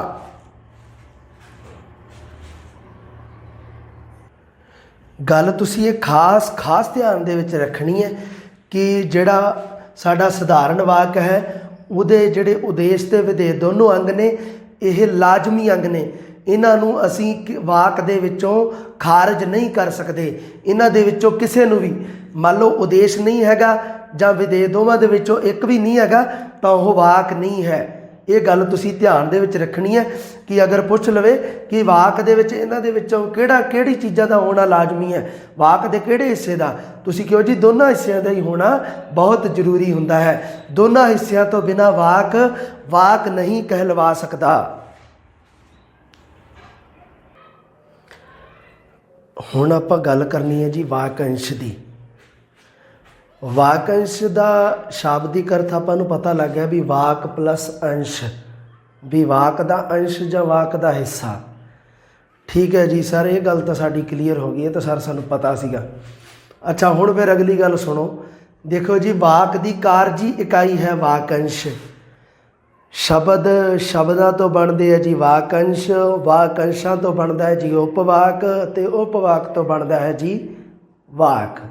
ਇਹਦਾ मतलब की है कि वाकंश है जिहड़ा ਉਹ वाक ਬਣਤਰ ਦੇ ਵਿੱਚ ਜਾਂ वाक बनावट, ਬਣਤਰ ਕਹਿੰਦੇ ਆ बनावट। सो वाक ਦੇ ਵਿੱਚ ਜਦੋਂ वाक ਦੀ ਆਪਾਂ ਸਟਰਕਚਰ, वाक ਨੂੰ ਜਦੋਂ ਨਿਰਮਾਣ ਕਰਦੇ ਹਾਂ ਉਦੋਂ वाकंश ਦਾ ਸਥਾਨ ਹੈ ਜਿਹੜਾ ਉਹ ਸ਼ਬਦ ਤੋਂ ਉੱਪਰ ਹੈ ਅਤੇ उपवाक ਤੋਂ ਥੱਲੇ ਹੈ। ਕਿਉਂ? ਕਿਉਂਕਿ ਮੈਂ ਤੁਹਾਨੂੰ ਗੱਲ ਦੱਸਤੀ ਕਿ ਸ਼ਬਦਾਂ ਤੋਂ ਬਣਦਾ ਹੈ ਜੀ वाकंश, वाकंशां ਤੋਂ ਬਣਦਾ ਹੈ ਜੀ उपवाक ਅਤੇ उपवाक तो बनता है जी वाक। ये सारे आप बना के छड्डांगे, कोई दिक्कत नहीं है जी। देखो वाक जो है वो ਇਹਦਾ मतलब की है कि वाक ते उपवाक है दोनों ही एक्चुअली दे विच वाक दी कारजी इकाइयां हैं। जो शब्द है वो एक अर्थगत श्रेणी है, शब्द है जिहड़ा, पर वाकंश है वो एक कारजी इकाई है। कारजी भाव काम करन वाली एक इकाई है अपने आप दे विच। शब्द है जिहड़ा वो एक अर्थगत व्याकरणिक श्रेणी है, पर वाकंश है जिहड़ा वो एक कारजी इकाई है। इन्हां शब्दां नूं ध्यान दे विच रखियो। हुण देखो जी वाकंश दे विच आपां गल करिए। हुण जिवें मैं गल तुहानूं दसी है भी वाकंश है जिहड़ा वो शब्दां तो बनिया जी। ठीक है जी, गल क्लीयर हो गई। तो शब्दां नूं आपां शब्द श्रेणियां नूं किन्ने हिस्सिਆਂ 'ਚ वंडदे हां जी? 8 हिस्सिਆਂ ਦੇ ਵਿੱਚ। नाम, पड़नाम, विशेषण, क्रिया, क्रिया विशेषण, योजक, संबंधक ते विस्मिक। 8 हो गए जी। अच्छा उन्हां दे विचों देखो जी 4 जिहड़े हुंदे ने, 4 वो हुंदे जी वाकंश। ਜੇ ਤੁਹਾਨੂੰ ਪੁੱਛ ਲਏ ਸਭ ਤੋਂ ਪਹਿਲਾਂ ਕਿ ਵਾਕੰਸ਼ ਕਿੰਨੇ ਪ੍ਰਕਾਰ ਦੇ ਹੁੰਦੇ ਹਨ, ਤੁਸੀਂ ਕਹਿਣਾ ਜੀ 4 ਪ੍ਰਕਾਰ ਦੇ ਹੁੰਦੇ ਹਨ। ਇੱਕ ਵਾਕ ਦੇ ਵਿੱਚ ਕਿੰਨੇ ਵਾਕੰਸ਼ ਹੋ ਸਕਦੇ ਹਨ? ਕਿੰਨੇ? 4। ਕਿਹੜੇ ਕਿਹੜੇ? ਨਾਮ ਵਾਕੰਸ਼, ਵਿਸ਼ੇਸ਼ਣੀ ਵਾਕੰਸ਼, ਕਿਰਿਆ ਵਾਕੰਸ਼ ਤੇ ਕਿਰਿਆ ਵਿਸ਼ੇਸ਼ਣੀ ਵਾਕੰਸ਼। ਪਹਿਲੀ ਗੱਲ, ਪਹਿਲੀਆਂ ਬੇਸਿਕ ਗੱਲਾਂ ਧਿਆਨ ਦੇ ਵਿੱਚ ਰੱਖਣੀਆਂ। ਵਾਕ ਦੀ ਕਾਰਜੀ ਇਕਾਈ ਹੈ ਵਾਕੰਸ਼। ਭਾਵ ਕੀ ਹੈ? ਵਾਕੰਸ਼ ਮਤਲਬ ਵਾਕ ਦਾ ਇੱਕ ਅੰਸ਼, ਵਾਕ ਦਾ ਇੱਕ ਹਿੱਸਾ ਹੈ ਜੋ ਉਪਵਾਕ ਤੋਂ ਛੋਟਾ ਹੈ ਅਤੇ ਸ਼ਬਦ ਤੋਂ ਵੱਡਾ ਹੈ। ਗੱਲ ਕਲੀਅਰ ਹੋ ਗਈ ਸਰ ਜੀ? ਇਹਦਾ ਮਤਲਬ ਕੀ ਹੈ ਕਿ ਸ਼ਬਦ ਹੈ ਜਿਹੜੀ ਉਹ ਇੱਕ ਸਾਰਥਿਕ ਇਕਾਈ ਹੈ, ਤੇ ਵਾਕ ਵੀ ਜਿਹੜਾ ਵਾਕੰਸ਼ ਹੈ ਉਹ ਵੀ ਇੱਕ ਸਾਰਥਿਕ ਇਕਾਈ ਹੈ। ਠੀਕ ਹੈ ਜੀ, ਕੋਈ ਦਿੱਕਤ ਨਹੀਂ ਹੈ। ਹੁਣ ਵਾਕੰਸ਼ ਦੇ ਜਿਹੜੇ ਕਿੰਨੇ ਵਾਕੰਸ਼ ਕਿੰਨੇ ਹਨ ਪੰਜਾਬੀ ਦੇ ਵਿੱਚ? ਉਹ ਹਨ ਜੀ 4। ਇੱਕ ਨਾਮ ਵਾਕੰਸ਼, ਇੱਕ ਵਿਸ਼ੇਸ਼ਣੀ ਵਾਕੰਸ਼, ਇੱਕ ਕਿਰਿਆ ਵਾਕੰਸ਼, ਇੱਕ ਤੇ ਕਿਰਿਆ ਵਿਸ਼ੇਸ਼ਣੀ ਵਾਕੰਸ਼। ਦੂਜੇ ਜਿਹੜੇ ਯੋਜਕ, ਸੰਬੰਧਕ, ਵਿਸਮਿਕ, ਇਹ ਸਾਰੇ ਇਹਨਾਂ ਵਾਕੰਸ਼ਾਂ ਦੇ ਵਿੱਚ ਹੀ ਆ ਜਾਂਦੇ ਆ। ਹੁਣ ਤੁਸੀਂ ਦੇਖਿਓ ਕਿਵੇਂ। ਨਾਮ ਵਾਕੰਸ਼ ਦਾ ਸਭ ਤੋਂ ਪਹਿਲਾਂ ਦੇਖ ਲਓ ਜੀ। ਸੀਤਾ ਗਾ ਰਹੀ ਹੈ, ਸਾਡੇ ਪਿੰਡ ਦੇ ਲੋਕ ਅੱਜ ਕਿਸਾਨ ਅੰਦੋਲਨ ਵਿੱਚ ਗਏ। ਇਹ 2 ਉਦਾਹਰਨਾਂ ਮੈਂ ਤੁਹਾਡੇ ਸਾਹਮਣੇ ਲਿਖੀਆਂ ਜੀ। ਸਭ ਤੋਂ ਪਹਿਲੀ ਉਦਾਹਰਨ ਹੈ ਵੀ ਸੀਤਾ ਗਾ ਰਹੀ ਹੈ, ਤੇ ਮੈਂ ਜੇ ਤੁਹਾਨੂੰ ਪੁੱਛਾਂ ਵੀ ਇਹਦੇ ਵਿੱਚ ਨਾਮ ਸ਼ਬਦ ਕਿਹੜਾ ਹੈ, ਤੁਸੀਂ ਕਿਉਂ ਜੀ ਸੀਤਾ। ਸੀਤਾ ਨਾਮ ਹੈ ਜੀ, ਕਿਉਂਕਿ ਸੀਤਾ ਕੀ ਹੈ? ਕਰਤਾ ਵੀ ਹੈ ਜੀ, ਨਾਲ ਕੀ ਹੈ ਹੋਰ? ਸੀਤਾ ਉਦੇਸ਼ ਵੀ ਹੈ ਜੀ, ਹੈ ਨਾ। ਉਦੇਸ਼ ਦਾ ਵਿਸ਼ਾ ਵੀ ਹੈ ਨਾ ਜੀ, ਕਰਤਾ ਵੀ ਹੈ ਤੇ ਨਾਮ ਵੀ ਹੈ। ਸੋ ਇਹਨੂੰ ਆਪਾਂ, ਮੈਂ ਤੁਹਾਨੂੰ ਜਿਵੇਂ ਦੱਸਿਆ ਸੀ ਨਾ ਵੀ ਉਦੇਸ਼ ਹੈ ਜਿਹੜਾ, ਉਹਨੂੰ ਆਧੁਨਿਕ ਵਿਆਕਰਨ ਦੇ ਵਿੱਚ ਨਾਮ ਵਾਕੰਸ਼ ਵੀ ਕਹਿ ਦਿੱਤਾ ਜਾਂਦਾ ਹੈ। ਸੋ ਇੱਥੇ ਆ ਗਿਆ ਜੀ ਤੁਹਾਡਾ, ਦੇਖੋ ਜੀ, ਉਦੇਸ਼ ਵੀ ਹੈ ਤੇ ਇਹ ਨਾਮ ਵਾਕੰਸ਼ ਵੀ ਹੈ। ਇਹਦਾ ਮਤਲਬ ਕੀ ਹੈ ਕਿ ਵਾਕੰਸ਼ ਹੈ ਜਿਹੜਾ ਨਾਮ ਵਾਕੰਸ਼ ਹੈ ਉਹ ਇੱਕ ਸ਼ਬਦੀ ਹੈ। ਇੱਥੇ ਇੱਕ ਸ਼ਬਦ ਹੈ, ਪਰ ਇੱਥੇ ਕੀ ਹੈ ਕਿ ਵਾਕੰਸ਼ ਦਾ ਮਤਲਬ ਵੀ ਵਾਕ ਦਾ ਅੰਸ਼ ਹੈ, ਭਾਵ ਸ਼ਬਦ ਤੋਂ ਵੱਡਾ ਹੈ, ਸ਼ਬਦ ਤੋਂ ਉੱਪਰ ਹੈ। ਇਹਦਾ ਮਤਲਬ ਕੀ ਹੈ ਕਿ 2 ਸ਼ਬਦ ਵੀ ਹੋ ਸਕਦੇ ਆ, 3 ਸ਼ਬਦ ਵੀ ਹੋ ਸਕਦੇ ਆ। ਵੀ ਸ਼ਬਦ ਤੋਂ ਵੱਡੀ ਇਕਾਈ ਤਾਂ ਉਹੀ ਹੋਊਗੀ ਨਾ ਵੀ ਜਿਹਦੇ ਵਿੱਚ 2 ਸ਼ਬਦ ਮਿਲ ਜਾਣ ਜਾਂ 3 ਸ਼ਬਦ ਮਿਲ ਜਾਣ। ਇਸ ਗੱਲ ਦਾ ਜਵਾਬ ਅਗਲੇ ਉਦਾਹਰਨ ਦੇ ਵਿੱਚ ਹੈ ਜੀ। ਸਾਡੇ ਪਿੰਡ ਦੇ ਲੋਕ ਅੱਜ ਕਿਸਾਨ ਅੰਦੋਲਨ ਵਿੱਚ ਗਏ। ਹੁਣ ਇਹਦੇ ਵਿੱਚ ਜਿਹੜਾ ਕਰਤਾ ਸ਼ਬਦ ਹੈ ਉਹ ਹੈਗਾ ਜੀ ਲੋਕ ਸ਼ਬਦ। ਆਪਾਂ ਨੂੰ ਪਤਾ ਹੈ ਨਾ, ਲੋਕ ਸ਼ਬਦ ਆਪਾਂ ਨੂੰ ਪਤਾ ਹੈ ਕਿ ਇਹ ਸਾਡਾ ਕਰਤਾ ਹੈ, ਇਹ ਸਾਡਾ ਉਦੇਸ਼ ਹੈ, ਇਹ ਸਾਡਾ ਵਿਸ਼ਾ ਹੈ। ਗੱਲ ਕਲੀਅਰ ਹੋ ਗਈ ਜੀ।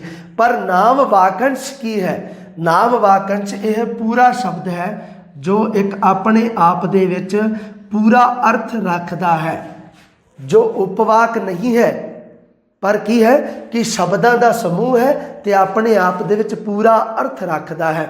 ਸੋ ਇਹਦੇ ਵਿੱਚ ਲੋਕ ਸ਼ਬਦ ਆਪਾਂ ਨੂੰ ਪਤਾ ਹੈ ਕਿ ਇਸ ਵਾਕ ਦਾ ਕਰਤਾ ਹੈ ਜੀ, ਉਦੇਸ਼ ਹੈ। ਠੀਕ ਹੈ ਜੀ, ਗੱਲ ਕਲੀਅਰ ਹੋ ਗਈ। ਪਰ ਜਿਹੜਾ ਉਸ ਤੋਂ ਪਹਿਲਾਂ ਆਇਆ ਹੈ ਸਾਡੇ ਪਿੰਡ ਦੇ, ਇਹ ਸ਼ਬਦ ਲੋਕਾਂ ਦੇ ਨਾਲ ਸੰਬੰਧਿਤ ਹੈ। ਸਾਡੇ ਪਿੰਡ ਦੇ ਲੋਕ, ਇਹ ਇੰਨਾ ਸ਼ਬਦ ਹੈ ਜਿਹੜਾ ਉਹ ਆਪਣੇ ਆਪ ਦੇ ਵਿੱਚ ਇੱਕ ਪੂਰਾ ਅਰਥ ਦੇ ਰਿਹਾ ਹੈ। ਇਹਦੇ ਵਿੱਚ ਸੀਤਾ ਸ਼ਬਦ ਹੈ ਜਿਹੜਾ ਉਹ ਆਪਣੇ ਆਪ ਦੇ ਵਿੱਚ ਕਿਸੇ ਦੇ ਨਾਮ ਦਾ ਪੂਰਾ ਅਰਥ ਦੇ ਰਿਹਾ ਜੀ। ਇਹਦਾ ਮਤਲਬ ਕੀ ਹੈ ਕਿ ਜਿਹੜਾ ਵਾਕੰਸ਼ ਹੈ ਉਹ ਇੱਕ ਸ਼ਬਦੀ ਵੀ ਹੋ ਸਕਦਾ ਹੈ ਅਤੇ ਸ਼ਬਦ ਸਮੂਹ ਵੀ ਹੋ ਸਕਦਾ ਹੈ। ਇਹ ਜਿਹੜੇ ਉਦਾਹਰਣ ਤੋਂ ਸਾਨੂੰ ਪਤਾ ਲੱਗਦਾ ਹੈ ਸਾਡੇ ਪਿੰਡ ਦੇ ਲੋਕ ਅੱਜ ਕਿਸਾਨ ਅੰਦੋਲਨ ਵਿੱਚ ਗਏ। ਇਹਦੇ ਵਿੱਚ ਕੀ ਹੈ ਕਿ ਲੋਕ ਸ਼ਬਦ ਸਾਨੂੰ ਪਤਾ ਲੱਗ ਗਿਆ ਕਿ ਇਹ ਸਾਡਾ ਉਦੇਸ਼ ਹੈ ਜੀ, ਇਹ ਸਾਡਾ ਵਾਕ ਦੇ ਵਿੱਚ ਕਰਤਾ ਸੀਗਾ ਜੀ। ਪਰ ਉਸ ਕਰਤਾ ਤੋਂ ਪਹਿਲਾਂ ਆਏ ਜਿਹੜੇ ਸਾਡੇ ਪਿੰਡ ਦੇ ਲੋਕ ਦੇ ਨਾਲ, ਲੋਕ ਸ਼ਬਦ ਦੇ ਨਾਲ ਸਾਡੇ ਪਿੰਡ ਦੇ ਸ਼ਬਦ ਹੈ ਜਿਹੜਾ ਉਹ ਪੂਰਾ ਮਿਲ ਕੇ ਇੱਕ ਸ਼ਬਦ ਸਮੂਹ ਬਣ ਗਿਆ ਹੈ ਜੀ। ਇਹਨੂੰ ਕਿਹਾ ਜਾਂਦਾ ਹੈ ਵਾਕੰਸ਼।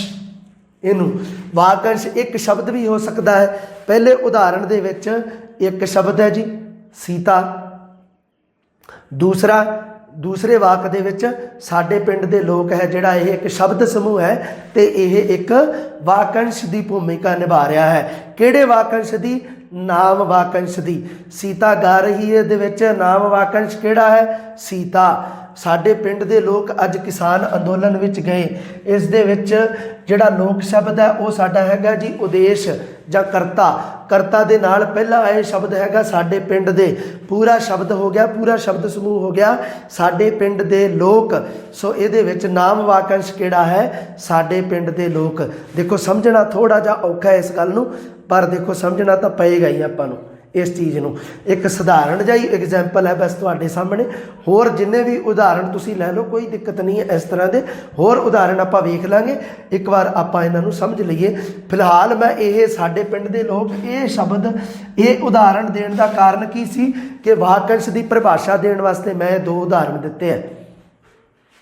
सानू ये गल दिमाग दे विच साडे क्लीयर होनी चाहिए है कि वाकंश है जिहड़ा एक शब्दी भी हो सकता है, एक शब्द हो गया, तो वह की है एक शब्द समूह भी हो सकता है। आ गल दर्शाउण वास्ते मैं दूजा उदाहरण लिया है। उस तो बाद देखो जी ये आपां देखिए, जे मान लो करें ना कि आ जिवें मान लो होर आपां कहिए सर होर वाकंश इहदे विच किहड़े-किहड़े बनदे आ, जिवें किसान अंदोलन बन गया है ना, किसान अंदोलन है ना, ये शब्द है जिहड़ा ये साडा एक वाकंश है। उस तो बाद विच गए जां अंदोलन विच गए, आ शब्द अंदोलन विच गए, ये साडा हैगा एक वाकंश। एक वाक दे विच देखो जी किन्ने वाकंश बन गए, एक वाक सी उहदे विच 3 वाकंश बने हैं। साडे पिंड दे लोग एक हो गया एक वाकंश, दूसरा किसान अंदोलन, ते तीसरा अंदोलन विच गए। कोई दिक्कत नहीं है कि एक शब्द है जिहड़ा उधर भी जा सकता है तो इधर भी आ सकता है, इस तरह की कोई शर्त नहीं है। आपां नूं वाकंश का ही मतलब है कि वाकंश का मतलब वो है कि वह एक सार्थिक अर्थ होना चाहिए, एक अर्थ निकलना चाहिए है ना। हुण जिवें मान लो तुसीं कहो भी सर आ भी तो वाकंश ही है, लोक अज इहनूं बना दो, ना जी ना, लोक दे नाल अज शब्द लोक अज इहदा कोई मतलब नहीं बन रहा जी, ये एक निरार्थक हो गया। वाकंश तो तुसीं हो गया, पर वाकंश की शर्त की है कि वह सार्थक है। शब्द समूह हो सकता है, ठीक है, लोक अज ये शब्द समूह है जी, 2 शब्द है, पर इन्हां दा कोई अर्थ नहीं निकल रहा। आज दा अर्थ निकल रहा साडे पिंड दे लोग, साडे पिंड दे मुंडे, ये शब्द है जिहड़ा ये साडे पिंड दे मुंडे, जां आह किसान अंदोलन। जिवें मान लो मैं कहदा, तुसीं कहो सर तुहाडा सवाल ये हो जे भी अज किसान शब्द है जिहड़ा ये 2 असीं मिलाते जी, ये साडा वाकंश है जी, ना जी ना, अज किसान शब्द मैं तुहाडे सामने बोलदा, इहदा कोई अर्थ नहीं निकल रहा जी, अपने आप दे विच ये अर्थहीन है। पर जे मैं कहां किसान अंदोलन तो तुसीं भज के कहोगे हाँ जी ठीक है, इहदा अर्थ निकलदा। सो ये है जी साडा वाकंश। हुण तुहानूं पता लग गया एक वाक तो किवें वाकंश निकलदे है। उस तो बाद अंदोलन विच गए, अंदोलन दे विच गए, ये शब्द का भी एक ये जिहड़ा वाकंश है इहदा भी अर्थ निकल रहा जी, एक सार्थक है शब्द समूह का। सो वाकंश दे विच ध्यान रखने वाली गल की है, वाक की एक कारजी इकाई है। वाक बनतर विच वाकंश की जिहड़ी जगह है वो शब्द तो उपर है तो उपवाक तो थल्ले है। भाव की है कि शब्दों के समूह तो एक वाकंश बनता है। वाकंश एक शब्द भी हो सकता है अते शब्द समूह भी हो सकता है। दूसरा विशेषणी वाकंश, वाकंश किन्ने हैं जी? 4। विशेषणी वाकंश, ओह मुंडा बड़ा चंगा है, ये जिहड़ा साडा है कि ओह मुंडा जिहड़ा शब्द है ये साडा हो गया नाम वाकंश। बड़ा चंगा अर्थ निकल रहे हैं ना इन्हां दे, बड़ा चंगा शब्द है जिहड़ा वो साडा हैगा विशेषणी वाकंश। नाम वाकंश का हुण तुहानूं पता लग गया ना, उद्देश है जिहड़ा वाक दे विच ओहनूं नाम वाकंश क्यों कहा जाता है, हुण तुहाडे सामने गल क्लीयर हो गई है। उस तो बाद देखो जी विशेषणी वाकंश की गल आ गई, कोई दिक्कत नहीं, आपां नूं पता ही है भी विशेषण शब्द किहनूं कहिंदे आ, नाम जां पड़नाव की विशेषता दस्सण वाले शब्द। इहदे विच नाम जां पड़नाव की विशेषता दस्सण वाले शब्द किहड़े है? बड़ा ते चंगा, 2। बड़ा चंगा शब्द समूह है तो यह की है? विशेषणी वाकंश है जी। उस तो बाद अच्छा हुण आपां गल कीती सी इहदे विच देखो जी दे आ जिहड़ा शब्द वो संबंधक है। सो संबंधक शब्द मैं तुहानूं कहा भी विच आ जाते हैं। वाकंश दे विच संबंधक, योजक, विस्मिक इन्हां दे कोई अर्थ नहीं है वाकंश की दृष्टि तो। वाकंश की दृष्टि तो 8 जिहड़ियां व्याकरणक इकाइयां हैं उन्हां दे विचों 4 ही सार्थक हैं, 4 निरार्थक हैं। 4 किहड़ियां? नाम वाकंश, विशेषणी, क्रिया विशेषणी ते क्रिया वाकंश। ये 4 दे अर्थ निकलते हैं वाकंश की दृष्टि तो। ते दूजे हैं जिहड़े तुहाडे संबंधक, योजक, विस्मिक, एक होर है जिहड़ा वो की है जिहड़े साडे वो वाकंश इन्हां दे वाकंशां दे विच ही काम करते हैं। उस तो बाद है जी क्रिया वाकंश, वह अज अपने पिंड जा रहा है।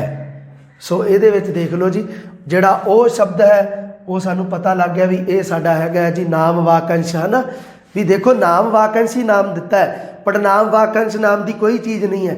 जेकर पड़नाम शब्द आ गया तो वह भी नाम वाकंश दे विच ही आउंदा है। इस करके इक्को ही है शब्द, भावें नाम वाक का जिहड़ा उद्देश है, वाक का जिहड़ा करता है, वो चाहे नाम है चाहे पड़नाम है, वो नाम वाकंश ही गिणिया जाऊगा। सो ये नाम वाकंश है। इस तो बाद देखो जी आ जिहड़ा हैगा जा रहा है शब्द है जिहड़ा, ये की है जी, क्रिया वाकंश है। एक शब्द समूह है जिहदे विच जा रहा है, एक की है जी, एक मुख क्रिया है, एक संचालक क्रिया है, तो एक सहायक क्रिया है। इन्हां तिन्नां क्रियावां दा संयोग हो गया क्रिया वाकंश। उस तो बाद है जी क्रिया विशेषणी वाकंश। ਉਹ ਇੱਥੋਂ ਚਾਹ ਪੀ ਕੇ ਜਾਂਦਾ ਹੁੰਦਾ ਸੀ ਤਾਂ ਸਾਨੂੰ ਪਤਾ ਲੱਗ ਗਿਆ ਵੀ ਇਹ ਸਾਡਾ ਕਿਰਿਆ ਵਾਕੰਸ਼ ਹੈ। ਤੇ ਉਹ ਕੀ ਹੈ, ਚਾਹ ਪੀ ਕੇ ਜਿਹੜਾ ਸ਼ਬਦ ਹੈ, ਚਾਹ ਪੀ ਕੇ ਆਪਣੇ ਆਪ ਦੇ ਵਿੱਚ ਅਰਥ ਇੱਕ ਸਾਰਥਕ ਸ਼ਬਦ ਹੈ। ਤੇ ਇਹ ਕੀ ਹੈ, ਨਾਲ ਕਿਰਿਆ ਵਿਸ਼ੇਸ਼ਣੀ ਵਾਕੰਸ਼ ਵੀ ਹੈ। ਹੁਣ ਤੁਸੀਂ ਆਖੋਗੇ ਕਿ ਸਰ ਜਿਵੇਂ ਸਧਾਰਨ ਵਾਕ ਦੇ ਵਿੱਚ ਤੁਸੀਂ ਦੱਸਿਆ ਕਿ ਉਦੇਸ਼ ਤੇ ਵਿਧੇਯ ਦੋਨਾਂ ਦਾ ਹੋਣਾ ਲਾਜ਼ਮੀ ਹੈ ਜੀ। ਉਦੇਸ਼ ਦੇ ਵਿੱਚ ਕਰਤਾ ਦਾ ਹੋਣਾ ਲਾਜ਼ਮੀ ਹੈ, ਵਿਧੇਯ ਦੇ ਵਿੱਚ ਕਿਰਿਆ ਦਾ ਹੋਣਾ ਲਾਜ਼ਮੀ ਹੈ। ਕਿ ਇਹਨਾਂ ਚਾਰਾਂ ਦੇ ਵਿੱਚੋਂ ਵੀ ਕਿਸੇ ਦਾ ਹੋਣਾ ਲਾਜ਼ਮੀ ਹੈ। ਇਹਨਾਂ ਚਾਰਾਂ ਚੀਜ਼ਾਂ ਨੂੰ ਉਦੇਸ਼ ਤੇ ਵਿਧੇਯ ਦੇ ਨਾਲ ਜੋੜ ਕੇ ਵੇਖੋ ਤੁਸੀਂ। ਨਾਮ ਵਾਕੰਸ਼ ਕਿਹੜਾ ਹੁੰਦਾ, ਉਦੇਸ਼ ਦਾ ਹੋਣਾ ਲਾਜ਼ਮੀ ਹੈ, ਕਰਤਾ ਦਾ। ਇਹਦਾ ਮਤਲਬ ਇੱਕ ਵਾਕ ਦੇ ਵਿੱਚ ਨਾਮ ਵਾਕੰਸ਼ ਦਾ ਹੋਣਾ ਬਹੁਤ ਲਾਜ਼ਮੀ ਹੈ। ਵਿਸ਼ੇਸ਼ਣੀ ਵਾਕੰਸ਼ ਹੋਊਗਾ ਨਾ ਹੋਊਗਾ ਕੋਈ ਦਿੱਕਤ ਨਹੀਂ, ਕਿਰਿਆ ਵਿਸ਼ੇਸ਼ਣੀ ਵਾਕੰਸ਼ ਹੋਊਗਾ ਨਾ ਹੋਊਗਾ ਕੋਈ ਟੈਨਸ਼ਨ ਨਹੀਂ, ਪਰ ਕਿਰਿਆ ਦਾ ਹੋਣਾ ਵੀ ਜ਼ਰੂਰੀ ਹੈ। ਉਦੇਸ਼ ਤੇ ਵਿਧੇਯ ਦੀ ਆਪਾਂ ਗੱਲ ਕੀਤੀ ਸੀ ਨਾ, ਮੈਂ ਜਿਵੇਂ ਤੁਹਾਨੂੰ ਦੱਸਿਆ ਸੀ, ਇੱਕ ਵਾਕ ਦੇ ਵਿੱਚ ਕਰਤਾ ਤੇ ਕਿਰਿਆ ਦਾ ਹੋਣਾ ਬਹੁਤ ਜ਼ਰੂਰੀ ਹੁੰਦਾ ਹੈ। ਕਿਰਿਆ ਦਾ ਹੋਣਾ ਤਾਂ ਬਹੁਤ ਹੀ ਜ਼ਰੂਰੀ ਹੁੰਦਾ ਹੈ। ਸੋ ਕਿਰਿਆ ਵਾਕੰਸ਼ ਦਾ ਹੋਣਾ ਵੀ ਫਿਰ ਜ਼ਰੂਰੀ ਹੋਵੇਗਾ।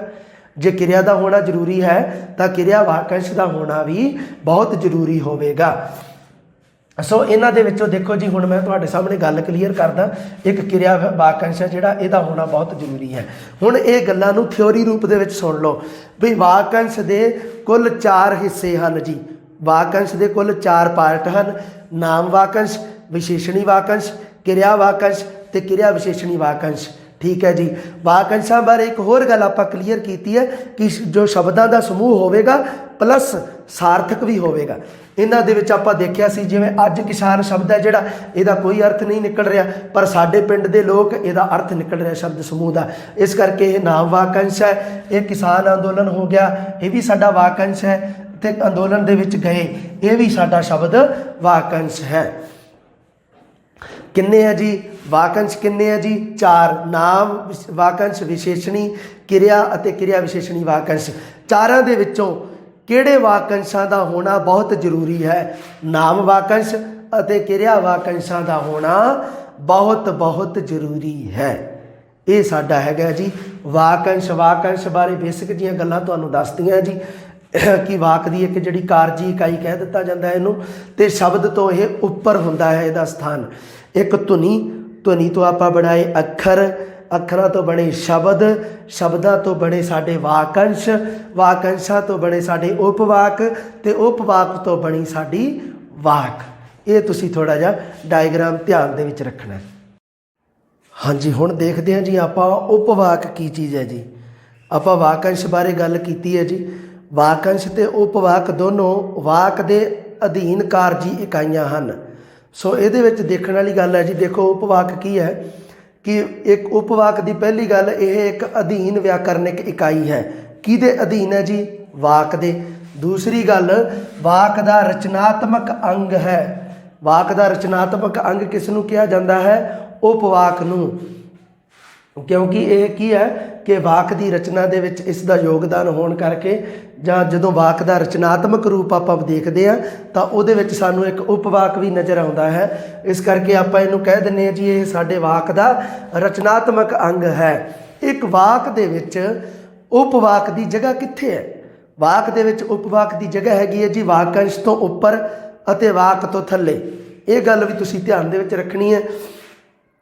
ਜਿਵੇਂ ਵਾਕੰਸ਼ ਦੀ ਜਗ੍ਹਾ ਸ਼ਬਦਾਂ ਤੋਂ ਉੱਪਰ ਸੀ ਅਤੇ उपवाक ते वाक तो थले है, उस तरह के नाल उपवाक की जगह वाकंश तो उत्ते अते वाक तो थले है। वाकंश अते उपवाक दोनों वाक दियाँ अधीन कारजी इकाइयां हन। वाक दे अधीन रह के काम करते हैं ये उपवाक अते वाकंश दोनों। ਬਣਤਰ ਦੇ ਆਧਾਰ ਤੇ ਦੇਖੋ ਜੀ, ਹੁਣ ਦੇਖੋ ਪਤਾ ਲੱਗੇਗਾ ਆਪਾਂ ਨੂੰ ਕਿ ਐਕਚੁਅਲੀ ਦੇ ਵਿੱਚ ਉਪਵਾਕ ਹੈ ਜਿਹੜਾ ਉਹ ਹੁੰਦਾ ਕਿਵੇਂ ਹੈ। ਇਹ ਗੱਲ ਸਾਨੂੰ ਦੋ ਤਰੀਕਿਆਂ ਨਾਲ ਪਤਾ ਲੱਗੇਗਾ। ਉਸ ਤੋਂ ਬਾਅਦ ਜਿਵੇਂ ਉਪਵਾਕ ਦੀ ਵੰਡ ਹੈ ਉਹ ਕੀ ਹੈ, ਬਣਤਰ ਦੇ ਆਧਾਰ ਤੇ ਉਪਵਾਕ ਦੇ ਦੋ ਹਿੱਸੇ ਹਨ, ਦੋ ਤਰ੍ਹਾਂ ਦੀ ਵੰਡ ਕੀਤੀ ਗਈ ਹੈ। ਇੱਕ ਹੈਗਾ ਜੀ ਸੁਤੰਤਰ ਉਪਵਾਕ, ਇੱਕ ਹੁੰਦਾ ਹੈ ਜੀ ਅਧੀਨ ਉਪਵਾਕ। ਸੁਤੰਤਰ ਉਪਵਾਕ ਦਾ ਦੇਖ ਲਓ ਜੀ, ਪਰਿਭਾਸ਼ਾ ਸੁਣ ਲਓ। ਸੁਤੰਤਰ ਉਪਵਾਕ ਉਹ ਉਪਵਾਕ ਜਿਸ ਜਦੋਂ ਦੋ ਸੁਤੰਤਰ ਉਪਵਾਕ ਜੁੜ ਜਾਣ ਤਾਂ ਸੰਯੁਕਤ ਵਾਕ ਦਾ ਨਿਰਮਾਣ ਹੋਵੇ। ਸੰਯੁਕਤ ਵਾਕ ਦਾ ਨਿਰਮਾਣ ਹੋਵੇ ਉਦੋਂ ਆਪਾਂ ਕਿਹੜੀ ਚੀਜ਼ ਯੂਜ ਕਰਦੇ ਹਾਂ, ਕਿਹੜੇ ਉਪਵਾਕ ਦਾ, ਉਹ ਹੈਗਾ ਜੀ ਸੁਤੰਤਰ ਉਪਵਾਕ ਜਾਂ ਸਮਾਨ ਉਪਵਾਕਾਂ ਦੀ ਵਰਤੋਂ ਕਰਦੇ ਹਾਂ। ਸੋ ਇਸ ਕਰਕੇ ਕਹਿ ਸਕਦੇ ਹਾਂ ਕਿ ਸੁਤੰਤਰ ਉਪਵਾਕ ਦੀ ਵਰਤੋਂ ਕਦੋਂ ਹੁੰਦੀ ਹੈ, ਜਦੋਂ ਸੰਯੁਕਤ ਵਾਕ ਦਾ ਨਿਰਮਾਣ ਕਰਨਾ ਹੋਵੇ। ਅਧੀਨ ਉਪਵਾਕ ਦੀ ਵਰਤੋਂ ਕਦੋਂ ਹੁੰਦੀ ਹੈ, ਜਦੋਂ ਮਿਸ਼ਰਿਤ ਵਾਕ ਦਾ ਨਿਰਮਾਣ ਕਰਨਾ ਹੋਵੇ। ਬਣਤਰ ਦੇ ਆਧਾਰ ਤੇ ਜਿਹੜੀਆਂ ਵਾਕਾਂ ਦੀਆਂ ਕਿਸਮਾਂ ਨੇ ਨਾ, ਸੰਯੁਕਤ ਵਾਕ ਤੇ ਮਿਸ਼ਰਿਤ ਵਾਕ ਉਹਨਾਂ ਦੇ ਵਿੱਚੋਂ ਇੱਕ। ਸੋ ਸੰਯੁਕਤ ਵਾਕ ਦੇ ਨਿਰਮਾਣ ਦੇ ਵਿੱਚ ਕੰਮ ਕਿਸ ਚੀਜ਼ ਦਾ ਆਉਂਦਾ ਜੀ, ਸੁਤੰਤਰ ਉਪਵਾਕ ਦਾ, ਅਤੇ ਮਿਸ਼ਰਿਤ ਵਾਕ ਦੇ ਵਿੱਚ ਆਪਾਂ ਅਧੀਨ ਉਪਵਾਕ ਦੀ ਗੱਲ ਕਰਦੇ ਹਾਂ। ਅੱਛਾ, ਹੁਣ ਡਿਫਰੈਂਸ ਕਿਵੇਂ ਪ੍ਰਗਟ ਕਰੀਏ ਵੀ ਉਹ ਵਾਕ ਤੇ ਉਪਵਾਕ ਲਗਭਗ ਸੇਮ ਇਕਾਈਆਂ ਹਨ, ਇੱਕ ਦੂਜੇ ਦੇ ਨੇੜੇ ਹਨ, ਪਰ ਵਾਕ ਤੋਂ ਥੱਲੇ ਹੈ ਇਹ ਉਪਵਾਕ। ਇਹਦਾ ਪਤਾ ਕਿਵੇਂ ਲੱਗੇ, ਹੁਣ ਇਹਦੇ ਵਿੱਚ ਦੇਖੋ ਸੁਤੰਤਰ ਉਪਵਾਕ ਦੇ ਵਿੱਚ ਆਪਾਂ ਜਦੋਂ ਪਰਿਭਾਸ਼ਾ ਇਹਦੀ ਕਿਹੜੀ ਹੈ ਸੰਯੁਕਤ ਵਾਕ ਦਾ ਨਿਰਮਾਣ ਕਰਨ ਦੀ, ਕਿ ਦੋ ਜਾਂ ਦੋ ਤੋਂ ਵੱਧ ਸਧਾਰਨ ਵਾਕ ਜਾਂ ਸਮਾਨ ਉਪਵਾਕਾਂ ਨੂੰ ਜਦੋਂ ਸਮਾਨ ਯੋਜਕਾਂ ਦੇ ਨਾਲ ਜੋੜਿਆ ਜਾਂਦਾ ਹੈ ਤਾਂ ਸੰਯੁਕਤ ਵਾਕ ਦਾ ਨਿਰਮਾਣ ਹੁੰਦਾ ਹੈ। ਇਹੀ ਹੈ ਨਾ ਸਾਡੀ ਸੰਯੁਕਤ ਵਾਕ ਦੀ ਪਰਿਭਾਸ਼ਾ।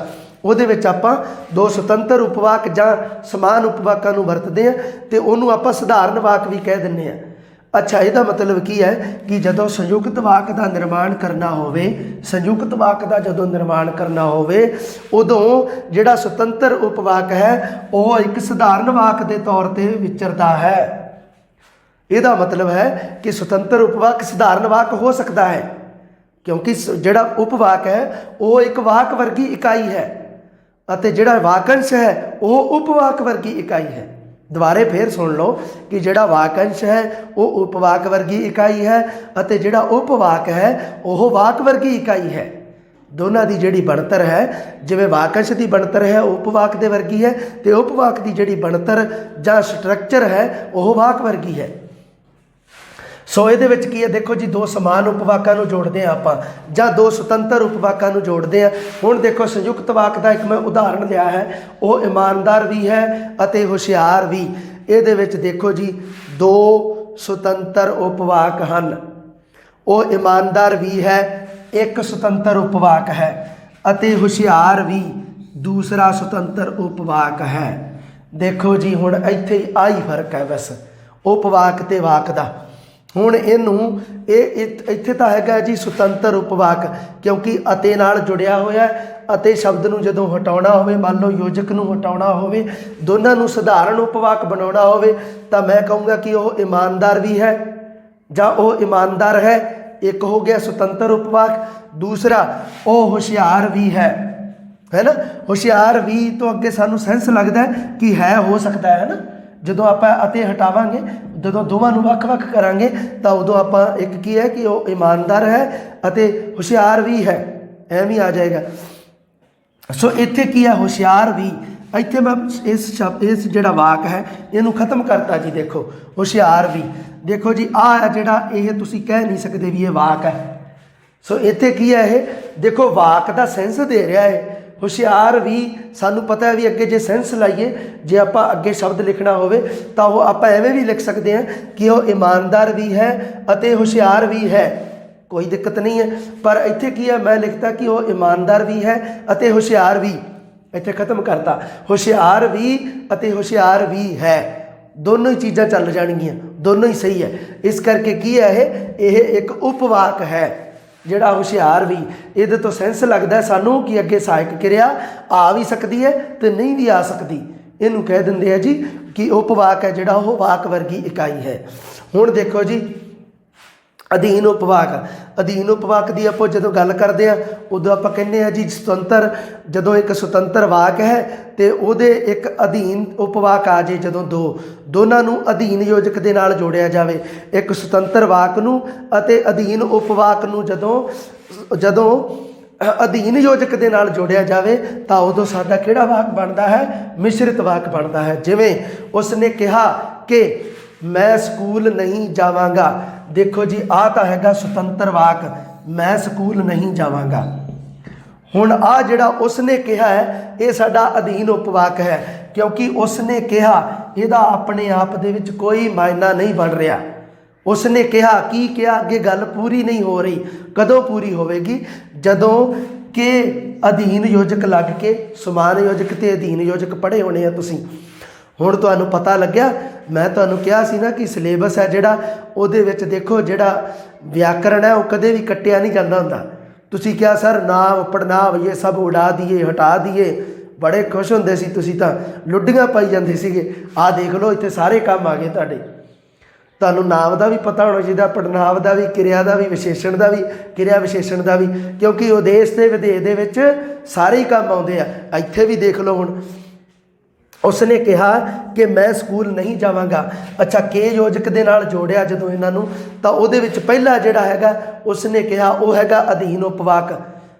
ਸਾਡਾ ਮਿਸ਼ਰਿਤ ਵਾਕ ਦੀ ਪਰਿਭਾਸ਼ਾ ਕੀ ਹੈ? ਇਹੀ ਹੈ ਨਾ ਕਿ ਜਦੋਂ ਇੱਕ ਸੁਤੰਤਰ ਵਾਕ ਦੇ ਨਾਲ ਇੱਕ ਜਾਂ ਇੱਕ ਤੋਂ ਵੱਧ ਅਧੀਨ ਉਪਵਾਕ ਜੋੜ ਦਿੱਤੇ ਜਾਣ ਤਾਂ ਉਦੋਂ ਕੀ ਨਿਰਮਾਣ ਹੁੰਦਾ ਹੈ? ਮਿਸ਼ਰਿਤ ਵਾਕ ਦਾ ਨਿਰਮਾਣ ਹੁੰਦਾ ਹੈ। ਸੋ ਇੱਥੇ ਮੈਂ ਮਿਸ਼ਰਿਤ ਵਾਕ ਦੀ ਪਰਿਭਾਸ਼ਾ ਲਈ ਉਹਦੇ ਵਿੱਚੋਂ ਤੁਹਾਨੂੰ ਅਧੀਨ ਉਪਵਾਕ ਕੱਢ ਕੇ ਵਿਖਾ ਰਿਹਾ ਕਿ ਅਧੀਨ ਉਪਵਾਕ ਕਿਵੇਂ ਆਪਾਂ ਪਛਾਣਨਾ ਹੈ। ਇਹਦੇ ਵਿੱਚ ਸੰਯੁਕਤ ਵਾਕ ਦੀ ਮੈਂ ਉਦਾਹਰਨ ਲਈ ਹੈ ਤੇ ਇਹਦੇ ਵਿੱਚ ਤੁਹਾਨੂੰ ਸੁਤੰਤਰ ਉਪਵਾਕ ਕੱਢ ਕੇ ਵਿਖਾਇਆ ਕਿ ਇਹ ਜਿਹੜਾ ਹੁਸ਼ਿਆਰ ਵੀ ਇਹ ਸੁਤੰਤਰ ਉਪਵਾਕ ਵੀ ਹੈ ਅਤੇ ਸਧਾਰਨ ਵਾਕ ਵੀ ਹੈ।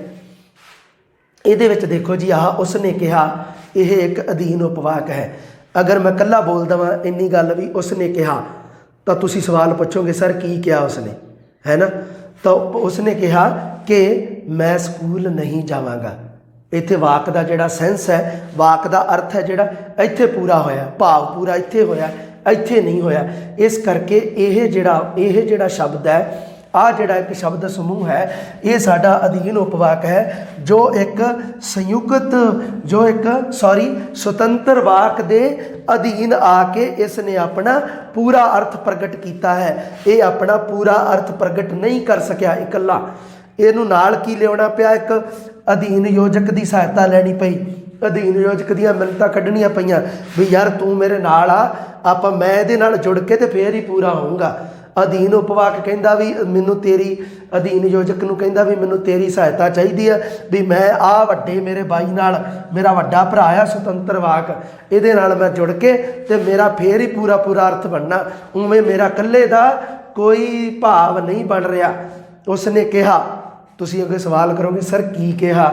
ਸੋ ਉਸਨੇ ਕਿਹਾ ਕਿ ਮੈਂ ਅੱਜ ਸਕੂਲ ਨਹੀਂ ਜਾਵਾਂਗਾ।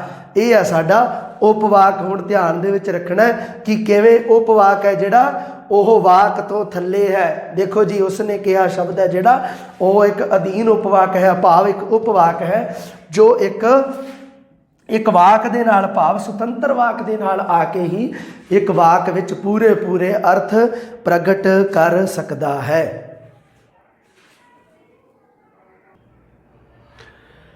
ਲਓ ਜੀ ਹੁਣ ਆਪਾਂ ਗੱਲ ਕਰਨੀ ਹੈ ਜੀ ਵਾਕ ਦੀ।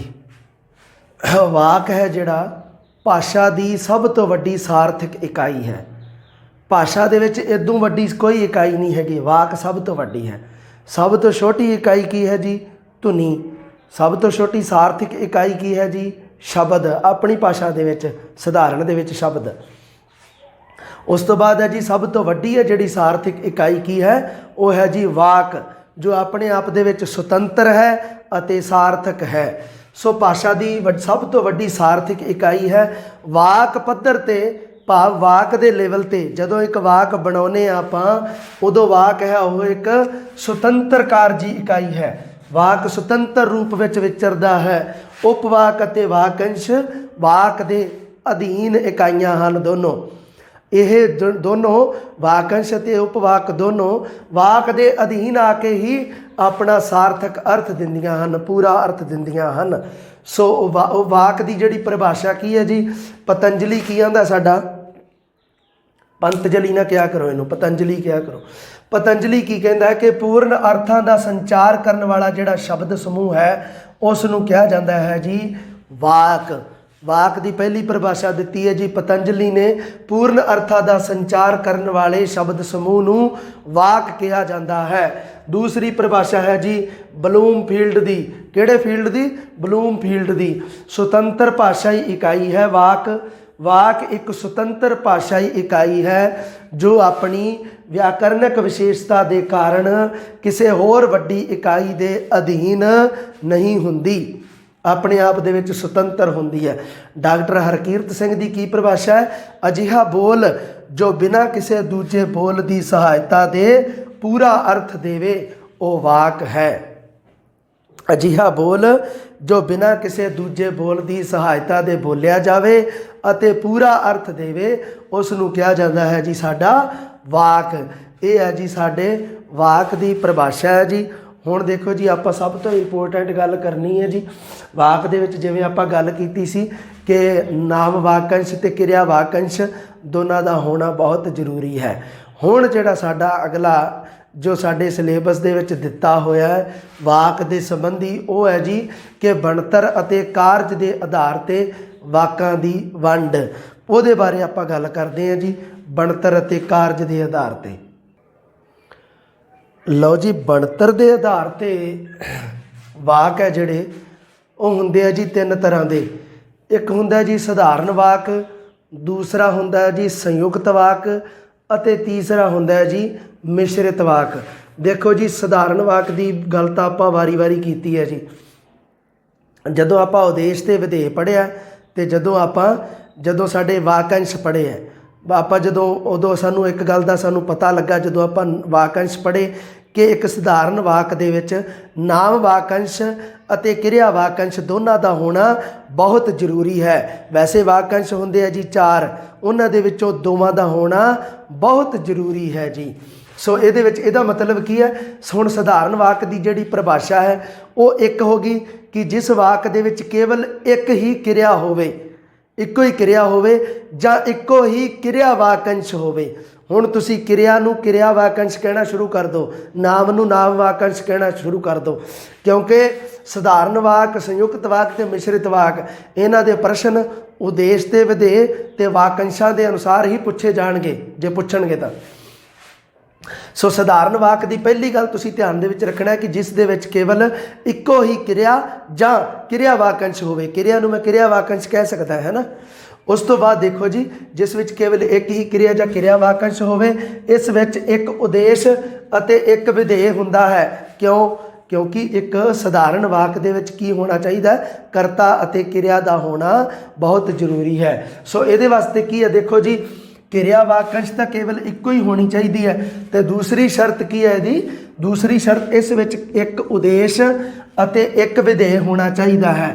ਭਾਵ ਮਤਲਬ ਕੀ ਆ? ਹੁਣ ਇਸ ਲਾਈਨ ਨੂੰ ਵਾਕੰਸ਼ਾਂ ਦੇ ਵਿੱਚ ਬਣਾ ਕੇ ਲਿਖੋ ਕਿ ਇਸ ਵਿੱਚ ਕੇਵਲ ਭਾਵ ਇਹਦਾ ਮਤਲਬ ਕੀ ਹੈ? ਇਸ ਲਾਈਨ ਦਾ ਆ ਜਿਹੜੀ ਲਾਈਨ ਆ ਕੇਵਲ ਇੱਕ ਉਦੇਸ਼ ਅਤੇ ਇੱਕ ਵਿਧੇਯ ਹੋਣਾ ਚਾਹੀਦਾ ਹੈ। ਇਸ ਲਾਈਨ ਦਾ ਮਤਲਬ ਹੈ ਕਿ ਕੇਵਲ ਇੱਕ ਜਿਸ ਵਿੱਚ ਇੱਕ ਉਦੇਸ਼ ਅਤੇ ਇੱਕ ਵਿਧੇਯ ਹੋਣਾ ਚਾਹੀਦਾ। ਇਹਦਾ ਮਤਲਬ ਹੈ ਕਿ ਜਿਸ ਵਿੱਚ ਨਾਮ ਵਾਕੰਸ਼ ਉਦੇਸ਼ ਨੂੰ ਨਾਮ ਵਾਕੰਸ਼ ਲਿਖਿਆ ਮੈਂ ਹੈ ਨਾ। ਆਪਾਂ ਗੱਲ ਕੀਤੀ ਸੀ ਨਾ ਵਾਕੰਸ਼ਾਂ ਦੇ ਵਿੱਚ ਉਦੇਸ਼ ਦੇ ਵਿੱਚ, ਯਾਦ ਆਇਆ? ਨਾਮ ਵਾਕੰਸ਼ ਅਤੇ ਕਿਰਿਆ ਵਾਕੰਸ਼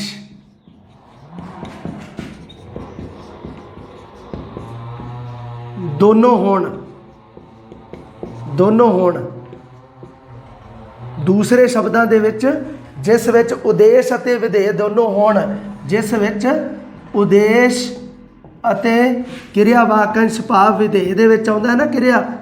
ਕਿਰਿਆ ਨੂੰ ਆਪਾਂ ਵਿਧੇਯ 'ਚ ਪੜ੍ਹਦੇ ਹਾਂ ਅਤੇ ਵਾਕੰਸ਼ ਨਾਮ ਵਾਕੰਸ਼ ਨੂੰ ਆਪਾਂ ਉਦੇਸ਼ ਦੇ ਵਿੱਚ ਪੜ੍ਹਿਆ ਹੈ। ਭਾਵ ਸਧਾਰਨ ਵਾਕ ਦੇ ਵਿੱਚ ਨਾਮ ਵਾਕੰਸ਼ ਅਤੇ ਕਿਰਿਆ ਵਾਕੰਸ਼ ਦੋਨਾਂ ਦਾ ਹੋਣਾ ਬਹੁਤ ਜ਼ਰੂਰੀ ਹੈ। ਅਤੇ ਇੱਕ ਸ਼ਰਤ ਹੋ ਗਈ ਸਧਾਰਨ ਵਾਕ ਦੀ, ਇੱਕ ਸ਼ਰਤ। ਦੂਸਰੀ ਸ਼ਰਤ ਜਿਸ ਵਿੱਚ ਕੇਵਲ ਇੱਕ ਹੀ ਕਿਰਿਆ ਜਾਂ ਕਿਰਿਆ ਵਾਕੰਸ਼ ਹੋਣੀ ਚਾਹੀਦੀ ਹੈ, ਇੱਕ ਤੋਂ ਵੱਧ ਨਹੀਂ ਹੋਣੀ ਚਾਹੀਦੀ। ਇਹ ਗੱਲ ਤੁਸੀਂ ਧਿਆਨ ਦੇ ਵਿੱਚ ਰੱਖਣੀ ਹੈ। ਹੁਣ ਦੇਖੋ ਜੀ ਉਦਾਹਰਨ, ਰਵੀ ਪੜ੍ਹਦਾ ਹੈ। ਇਹਦੇ ਵਿੱਚ ਦੇਖ ਲਓ ਜੀ ਜਿਹੜਾ ਰਵੀ ਹੈ ਉਹ ਨਾਮ ਵਾਕੰਸ਼ ਹੈ ਤੇ ਪੜ੍ਹਦਾ ਹੈ ਸਾਡਾ ਕਿਰਿਆ ਵਾਕੰਸ਼ ਹੈ। ਉਸ ਤੋਂ ਬਾਅਦ ਰਾਤ ਨੂੰ ਅਸਮਾਨ ਵਿੱਚ ਤਾਰੇ ਚਮਕਦੇ ਹਨ। ਸੋ ਜਿਵੇਂ ਮੈਂ ਗੱਲ ਕੀਤੀ ਹੈ ਕਿ ਸਧਾਰਨ ਵਾਕ ਦੇ ਵਿੱਚ ਦੇਖੋ ਜੀ ਜਿਹੜੇ ਸਾਡੇ ਵਾਕੰਸ਼ ਹੈ ਉਹ 4 ਹਨ, ਹੈ ਨਾ। ਚਾਰ ਆ ਸਕਦੇ ਨੇ ਸਧਾਰਨ ਵਾਕ ਦੇ ਵਿੱਚ, ਪਰ ਉਹਨਾਂ ਦੇ ਵਿੱਚ 2 ਲਾਜ਼ਮੀ ਕਿਹੜੇ ਨੇ? ਉਹ ਹੈ ਇੱਕ ਨਾਮ ਵਾਕੰਸ਼ ਤੇ ਇੱਕ ਕਿਰਿਆ ਵਾਕੰਸ਼, ਦੋਨੋਂ ਹੋਣੇ ਚਾਹੀਦੇ ਹਨ। ਸੋ ਇਹਦੇ ਵਿੱਚ ਦੇਖੋ ਕੀ ਹੈ ਕਿ ਜੋ ਸਾਡਾ ਤਾਰੇ ਸ਼ਬਦ ਹੈ ਉਹ ਸਾਡਾ ਕੀ ਹੈ? ਨਾਮ ਵਾਕੰਸ਼ ਹੈ ਤੇ ਚਮਕਦੇ ਹਨ, ਇਹ ਸਾਡਾ ਕਿਰਿਆ ਵਾਕੰਸ਼ ਹੈ। ਜਿਹੜਾ ਦੂਜਾ ਰਾਤ ਨੂੰ ਅਸਮਾਨ ਵਿੱਚ, ਇਹ ਸਾਡਾ ਇੱਕ ਆਪਾਂ ਕਹਿ ਸਕਦੇ ਹਾਂ ਕਿ ਨਾਮ ਵਾਕੰਸ਼ ਦਾ ਇੱਕ ਹਿੱਸਾ ਹੈ। ਉਸ ਤੋਂ ਬਾਅਦ ਦੇਖੋ ਜੀ ਸਾਡੀ ਜਮਾਤ ਦੇ ਸਾਰੇ ਮੁੰਡੇ ਕੱਲ ਅੰਮ੍ਰਿਤਸਰ ਜਾ ਰਹੇ ਹਨ। ਇਹਨਾਂ ਦੇ ਵਿੱਚੋਂ ਸਧਾਰਨ ਵਾਕ ਦੇ ਵਿੱਚੋਂ ਆਪਾਂ ਕਿਹੜੀਆਂ ਚੀਜ਼ਾਂ ਪਛਾਣਨੀਆਂ? ਮੇਨ 2 ਹੀ ਪਛਾਣਨੀਆਂ, ਉਹ ਕਿਹੜੀ? ਨਾਮ ਵਾਕੰਸ਼ ਅਤੇ ਕਿਰਿਆ ਵਾਕੰਸ਼। ਸੋ ਇਹਦੇ ਵਿੱਚ ਸਾਡੀ ਜਮਾਤ ਦੇ ਸਾਰੇ ਮੁੰਡੇ, ਇਹ ਸਾਡਾ ਨਾਮ ਵਾਕੰਸ਼ ਹੈ। ਸਾਡੀ ਜਮਾਤ ਦੇ, ਇਹ ਨਾਮ ਵਾਕੰਸ਼ ਨਹੀਂ ਹੈ, ਦੇ ਸਾਰੇ ਮੁੰਡੇ ਹੋ ਸਕਦਾ, ਕੋਈ ਦਿੱਕਤ ਨਹੀਂ ਹੈ। ਅਗਰ ਮੈਂ ਲਿਖ ਦੇਵਾਂ ਕਿ ਸਾਰੇ ਮੁੰਡੇ ਕੱਲ ਅੰਮ੍ਰਿਤਸਰ ਜਾ ਰਹੇ ਹਨ ਤਾਂ ਵੀ ਠੀਕ ਹੈ, ਪਰ ਸਾਡੀ ਜਮਾਤ ਦੇ ਸਾਰੇ ਮੁੰਡੇ ਕੋਈ ਦਿੱਕਤ ਨਹੀਂ ਹੈ ਫਿਰ ਵੀ। ਸੋ ਇਹਦੇ ਵਿੱਚ ਸਾਰੇ ਮੁੰਡੇ ਸ਼ਬਦ ਹੈ ਜਿਹੜਾ, ਇਹ ਸਾਡਾ ਨਾਮ ਵਾਕੰਸ਼ ਹੈ, ਸਧਾਰਨ ਵਾਕ ਵਾਸਤੇ ਜ਼ਰੂਰੀ ਹੈ। ਅਤੇ ਜਾ ਰਹੇ ਹਨ ਸਾਡਾ ਕਿਰਿਆ ਵਾਕੰਸ਼ ਹੈ। ਉਸ ਤੋਂ ਬਾਅਦ ਹੈ ਜੀ ਬੱਚੇ ਪਤੰਗ ਉਡਾ ਰਹੇ ਹਨ। ਸੋ ਇਹਦੇ ਵਿੱਚ ਜਿਹੜਾ ਬੱਚੇ ਸ਼ਬਦ ਹੈ ਉਹ ਸਾਡਾ ਨਾਮ ਵਾਕੰਸ਼ ਹੈ ਤੇ ਪਤੰਗ ਉਡਾ ਰਹੇ ਹਨ ਇਹ ਸਾਡਾ ਹੈ ਜੀ ਕਿਰਿਆ ਵਾਕੰਸ਼, ਜਾਂ ਉਡਾ ਰਹੇ ਹਨ ਇਹ ਸਾਡਾ ਹੈ ਜੀ ਕਿਰਿਆ ਵਾਕੰਸ਼। ਇਹ ਹੈ ਸਾਡਾ ਜੀ ਸਧਾਰਨ ਵਾਕ। ਸਧਾਰਨ ਵਾਕ ਦੀ ਦੇਖੋ ਜੀ ਪਹਿਲਾਂ ਤੁਸੀਂ ਪਰਿਭਾਸ਼ਾ ਕੋਈ ਵੀ ਪੜ੍ਹੀ ਹੋਵੇ, ਪਰ ਹੁਣ ਹੈ ਜਿਹੜੀ ਸਧਾਰਨ ਵਾਕ ਨੂੰ, ਜਿਹੜਾ ਸਾਡਾ ਸਧਾਰਨ ਵਾਕ ਹੈ ਇਹਦੀ ਪਰਿਭਾਸ਼ਾ ਦਾ ਸਾਨੂੰ ਥੋੜ੍ਹਾ ਜਿਹਾ ਬਦਲਣਾ ਪਏਗਾ ਤਰੀਕਾ। ਕਿਉਂਕਿ ਸਿਲੇਬਸ ਦੇ ਵਿੱਚ ਵਾਕੰਸ਼ ਦੇਤਾ ਤੇ ਉਦੇਸ਼ ਤੇ ਵਿਧੇਯ ਦੋਨੋਂ ਦੇਤੇ, ਇਸ ਕਰਕੇ ਥੋੜ੍ਹਾ ਜਿਹਾ ਹੋਰ ਤਰੀਕੇ ਨਾਲ ਇਸ ਨੂੰ ਸਧਾਰਨ ਵਾਕ ਨੂੰ ਵਾਕੰਸ਼ ਅਤੇ ਉਦੇਸ਼ ਤੇ ਵਿਧੇਯ ਦੀ ਦ੍ਰਿਸ਼ਟੀ ਨਾਲ ਵੇਖਣਾ ਪਵੇਗਾ ਸਾਨੂੰ। ਇਸ ਕਰਕੇ ਇਹਦੀ ਪਰਿਭਾਸ਼ਾ ਦੇ ਵਿੱਚ ਮੈਂ ਐ ਲਿਖਿਆ, ਸਮਝਣ ਦੇ ਵਿੱਚ ਥੋੜ੍ਹੀ ਜਿਹੀ ਪਰੇਸ਼ਾਨੀ ਆ ਸਕਦੀ ਹੈ ਤੁਹਾਨੂੰ, ਪਰ ਫਿਰ ਵੀ ਥੋੜ੍ਹਾ ਜਿਹਾ ਮਾਈਂਡ ਲਾਓਗੇ ਤਾਂ ਫਿਰ ਕੋਈ ਦਿੱਕਤ ਨਹੀਂ ਹੈ ਜੀ। ਇਹ ਸਾਡਾ ਹੈ ਜੀ ਸਧਾਰਨ ਵਾਕ।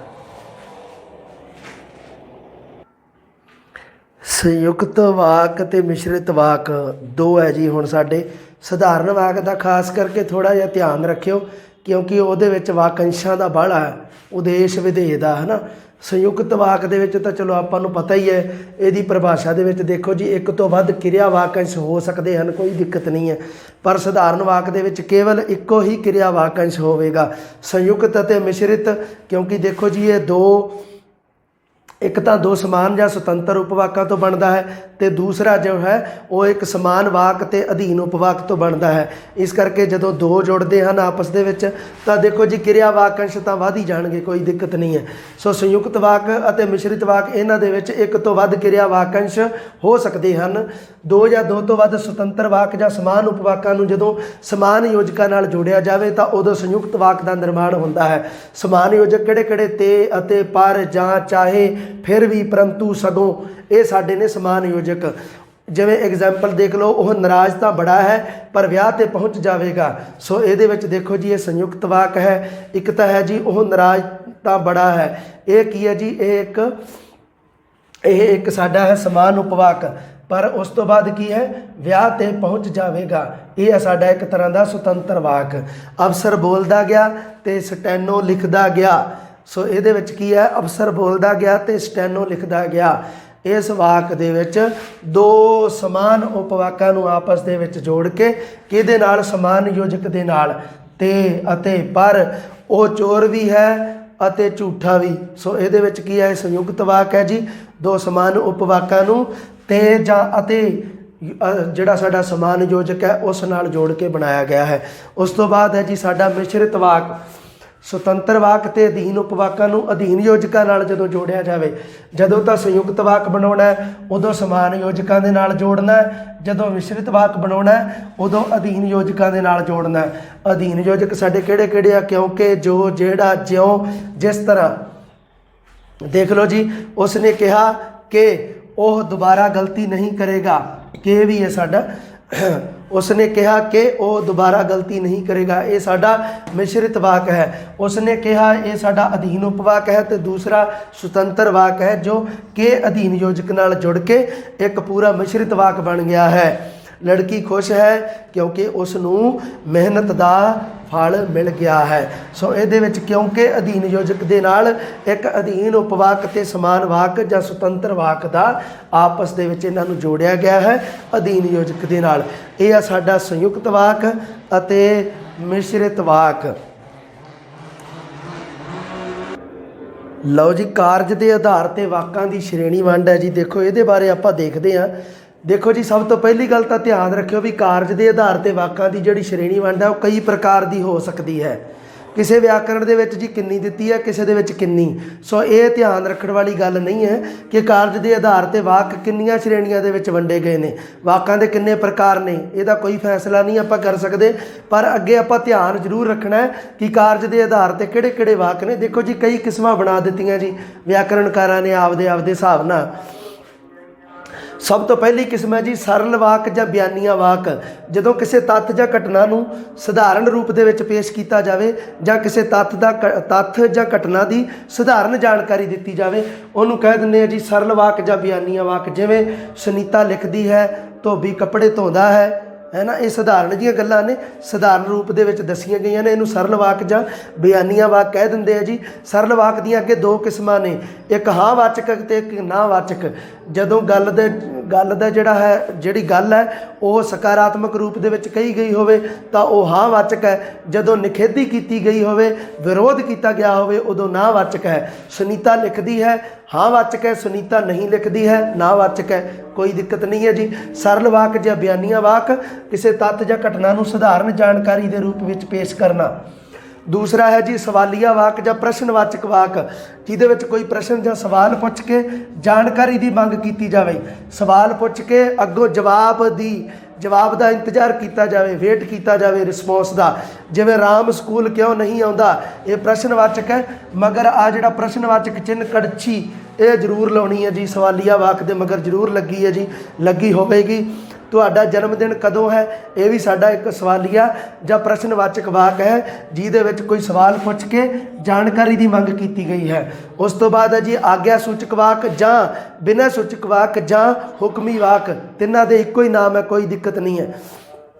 भाव की है कि जिस वाक दे विच आग्या बिनती जां हुक्म किसी नूं करना, किसी नूं है ना, आग्या बिनती जां हुक्म दा भाव प्रगट होवे, उसनूं कहा जाता है जां तां आग्या सूचक वाक कह दिंदे आ, जां बिना सूचक वाक कह दिंदे आ, जां हुक्मी सूचक जां हुक्मी वाक। जिवें मैनूं पानी दा गिलास दिओ, सो इहदे विच की है, देखो जी बिनती वर्गा भी एक काम ते हुक्म वर्गा भी हो सकता है ना। सो दूसरा है मेरी मदद करो, आप की है उदों की है बिनतीवाचक वाक है एक तरह का, है ना, बिनती की गई है कि मेरी मदद करो, कृपा करके मेरा सुनेहा पहुँचा देना। सो ये की है आग्या सूचक या बिना सूचक या हुक्मी वाक हैं। सो तिन्हां दे इक्को ही नाम ने, तिन्हां दे विचों कोई भी है मतलब इक्को समानार्थी रूप दे विच वरत्या गया नाम। आग्या सूचक वाक का दूसरा नाम है बिना सूचक अते तीसरा नाम है हुक्मी वाक। उस तो बाद है जी विस्मिक वाक। देखो जी मन के भावां नूं, मन के खुशी के भाव है, सोग दे या प्रशंसा के भाव है, विस्मिक आपां पढ़े है ना, विस्मिक उस तो ही बनया जी विस्मिक वाक। जदों कि इन्हां वाकां दे विच जिन्हां वाकां दे विच मन के भाव खुशी प्रशंसा आदि नूं प्रगट किया गया होवे, उहनूं कह दिंदे आ जी विस्मिक वाक। हाय मैं की करां, ये है जी साडा विस्मिक। इहदे विच हैरानी के भाव जिवें कह सकते हैं आपां, जब जिवें दुख के भाव है ना, वाह कितना सुंदर फुल है, इहदे विच प्रशंसा का भाव प्रगट हो रहा है जी। उस तो बाद है जी इच्छा सूचक वाक, जां कई बारी इच्छा सूचक वाक भी लिखा हुंदा है। इच्छा जां इच्छा सूचक वाक जिवें मन दीयां सदरां ने, मन की इच्छा हुंदी है कई बारी है ना, उहनूं प्रगट करन वाले वाकां नूं आपां कह दिंदे आ इच्छा सूचक वाक। जिवें सफलता तेरे कदम चुमे, ये इच्छा है ना, मन की सदर है, मन की इच्छा है। तैनू तत्ती वाह ना लगे, भाव तैनू कुछ ना होवे, तेरे ते कोई संकट ना आवे, उन्होंने कहा जाता है पंजाबी दे विच तैनू तत्ती वाह ना लगे।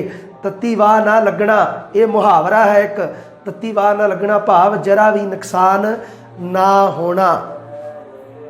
ये साडा है जी कारज के आधार पर वाकां की श्रेणी वंड। इच्छा सूचक दूसरों भी हो सकती है कि तू मर खप जावें, तेरियां लत्तां टुट जाण, ऐ भी हो सकता है, भी इच्छा दे विच ही आउंदे आ। ਇਸ ਕਰਕੇ ਜ਼ਰੂਰੀ ਨਹੀਂ ਵੀ ਪੋਜੀਟਿਵ ਚੀਜ਼ਾਂ ਹੀ ਆਉਣ, ਨੈਗੇਟਿਵ ਵੀ ਆ ਸਕਦੀਆਂ। ਇਹ ਆ ਸਾਡਾ ਵਾਕ ਬੋਧ, ਜਿਹਦੇ ਵਿੱਚ ਆਪਾਂ ਉਦੇਸ਼, ਵਿਧੇਯ, ਵਾਕੰਸ਼, ਉਪਵਾਕ ਤੇ ਵਾਕ ਅਤੇ ਉਸ ਤੋਂ ਬਾਅਦ ਬਣਤਰ ਅਤੇ ਕਾਰਜ ਦੇ ਆਧਾਰ ਤੇ ਵਾਕਾਂ ਦੀ ਸ਼੍ਰੇਣੀ ਵੰਡ ਦੀ ਚਰਚਾ ਕੀਤੀ ਹੈ ਜੀ। ਅਗਲੀ ਜਮਾਤ ਦੇ ਵਿੱਚ ਛੇਤੀ ਮਿਲਦੇ ਆ ਜੀ। ਸੋ ਆਪਣੀ ਜਿਹੜੀ ਪੁਸਤਕ ਹੈ, ਮੈਂ ਤੁਹਾਨੂੰ ਬਾਰ-ਬਾਰ ਕਹਿ ਰਿਹਾ ਕਿ ਬਹੁਤ ਜਲਦੀ 2 ਜਾਂ 3 ਦਿਨਾਂ ਦੇ ਵਿੱਚ ਮਾਰਕੀਟ ਦੇ ਵਿੱਚ ਅਵੇਲੇਬਲ ਹੋ ਜਾਵੇਗੀ। ਸੋ ਵਾਰੀ-ਵਾਰੀ ਇਸ ਤਰ੍ਹਾਂ ਦੀ ਪੁੱਛਣ ਦੀ ਕੋਈ ਜ਼ਰੂਰਤ ਵੀ ਨਹੀਂ ਹੈ ਸਾਨੂੰ ਕਿ ਕੀ ਸਰ ਕਦੋਂ ਆਵੇਗੀ ਜਾਂ ਕਿੰਨੀ ਹੈ, ਕਿਉਂਕਿ ਫਾਈਨਲ ਹੈ ਜਿਹੜਾ ਉਹ ਤੈਅ ਹੋ ਚੁੱਕਿਆ। ਲੇਟ ਹੋਣ ਦਾ ਕਾਰਨ ਇਹੀ ਸੀ ਕਿ ਇੱਕ ਮੇਰੀ ਜੁਆਇਨਿੰਗ ਸੀ ਅਤੇ ਦੂਸਰਾ ਕਾਰਨ ਵੱਡਾ ਸੀ ਕਿ ਜੋ ਪ੍ਰਿੰਟਿੰਗ ਦਾ ਜਿਹੜਾ ਥੋੜ੍ਹਾ ਜਿਹਾ ਮਸਲਾ ਸੀ ਉਹ ਆਪਾਂ ਪੂਰਾ ਸੈਟਲ ਕਰ ਦਿੱਤਾ ਅਤੇ ਇਹ ਜਿਹੜੀ ਛੇਤੀ ਛਪਾਈ ਹੈ ਜਿਹੜੀ ਉਹ ਪੁਸਤਕ ਦੀ ਸ਼ੁਰੂ ਹੋ ਚੁੱਕੀ ਹੈ ਆਪਣੀ ਦੀ, ਅਤੇ ਬਹੁਤ ਹੀ ਜਲਦੀ 2 ਜਾਂ 3 ਦਿਨਾਂ ਦੇ ਵਿੱਚ ਮਾਰਕੀਟ ਦੇ ਵਿੱਚ ਆ ਜਾਵੇਗੀ। ਵਾਜਿਬ ਰੇਟ ਹੋਵੇਗਾ, ਜ਼ਿਆਦਾ ਤੁਹਾਡੇ ਤੋਂ ਪੈਸੇ ਆਪਾਂ ਲੈਂਦੇ ਨਹੀਂ। ਜਿਵੇਂ YouTube ਤੇ ਸੇਵਾ ਕਰ ਰਹੇ ਹਾਂ, ਉਵੇਂ ਹੀ ਕਿਤਾਬ ਦੇ ਵਿੱਚ ਵੀ ਦੇਖੋ ਜੀ ਸੇਵਾ ਹੀ ਕੀਤੀ, ਇੱਕ ਤਰ੍ਹਾਂ ਦੀ ਮਿਹਨਤ ਆਪਾਂ ਕੀਤੀ ਹੈ। ਸੋ ਮਿਹਨਤ ਦਾ ਫਲ ਹੈ ਜਿਹੜਾ ਉਹ ਤੁਹਾਨੂੰ ਜ਼ਰੂਰ ਮਿਲੇਗਾ। ਸੋ ਇਹਦੇ ਵਿੱਚ ਕੋਈ ਦਿੱਕਤ ਨਹੀਂ ਹੈ। ਤੁਹਾਡੀ ਸੋਚ ਨੂੰ, ਤੁਹਾਡੀ ਸਮੱਸਿਆ ਨੂੰ ਧਿਆਨ ਦੇ ਵਿੱਚ ਰੱਖ ਕੇ ਹੀ ਉਸ ਪੁਸਤਕ ਦੇ ਵਿੱਚ ਜਿਹੜਾ ਮੈਟਰ ਹੈ ਉਹ ਮੈਂ ਇਕੱਠਾ ਕੀਤਾ ਹੈ। ਮੈਨੂੰ ਇਹ ਲੱਗਦਾ ਹੈ ਕਿ ਜਦੋਂ ਤੁਸੀਂ ਪੁਸਤਕ ਪੜ੍ਹੋਗੇ ਤਾਂ ਤੁਹਾਨੂੰ ਜ਼ਰੂਰ ਸੰਤੁਸ਼ਟੀ ਪ੍ਰਦਾਨ ਕਰੇਗੀ। ਤੁਹਾਡੇ ਜਿਹੜੇ ਦਿਨ ਪੁਸਤਕ ਦੀ ਵੇਟ ਕਰਦਿਆਂ ਦੇ ਖਰਾਬ ਹੋਏ ਆ, ਉਹ ਵੀ ਤੁਹਾਡੇ ਕਵਰ ਹੋ ਜਾਣਗੇ ਪੁਸਤਕ ਨੂੰ ਪੜ੍ਹ ਕੇ। ਸੋ ਅਗਲੀ ਜਮਾਤ ਦੇ ਵਿੱਚ ਮਿਲਦੇ ਹਾਂ ਜੀ। ਰੱਬ ਰਾਖਾ, ਮਿਹਰਬਾਨੀ।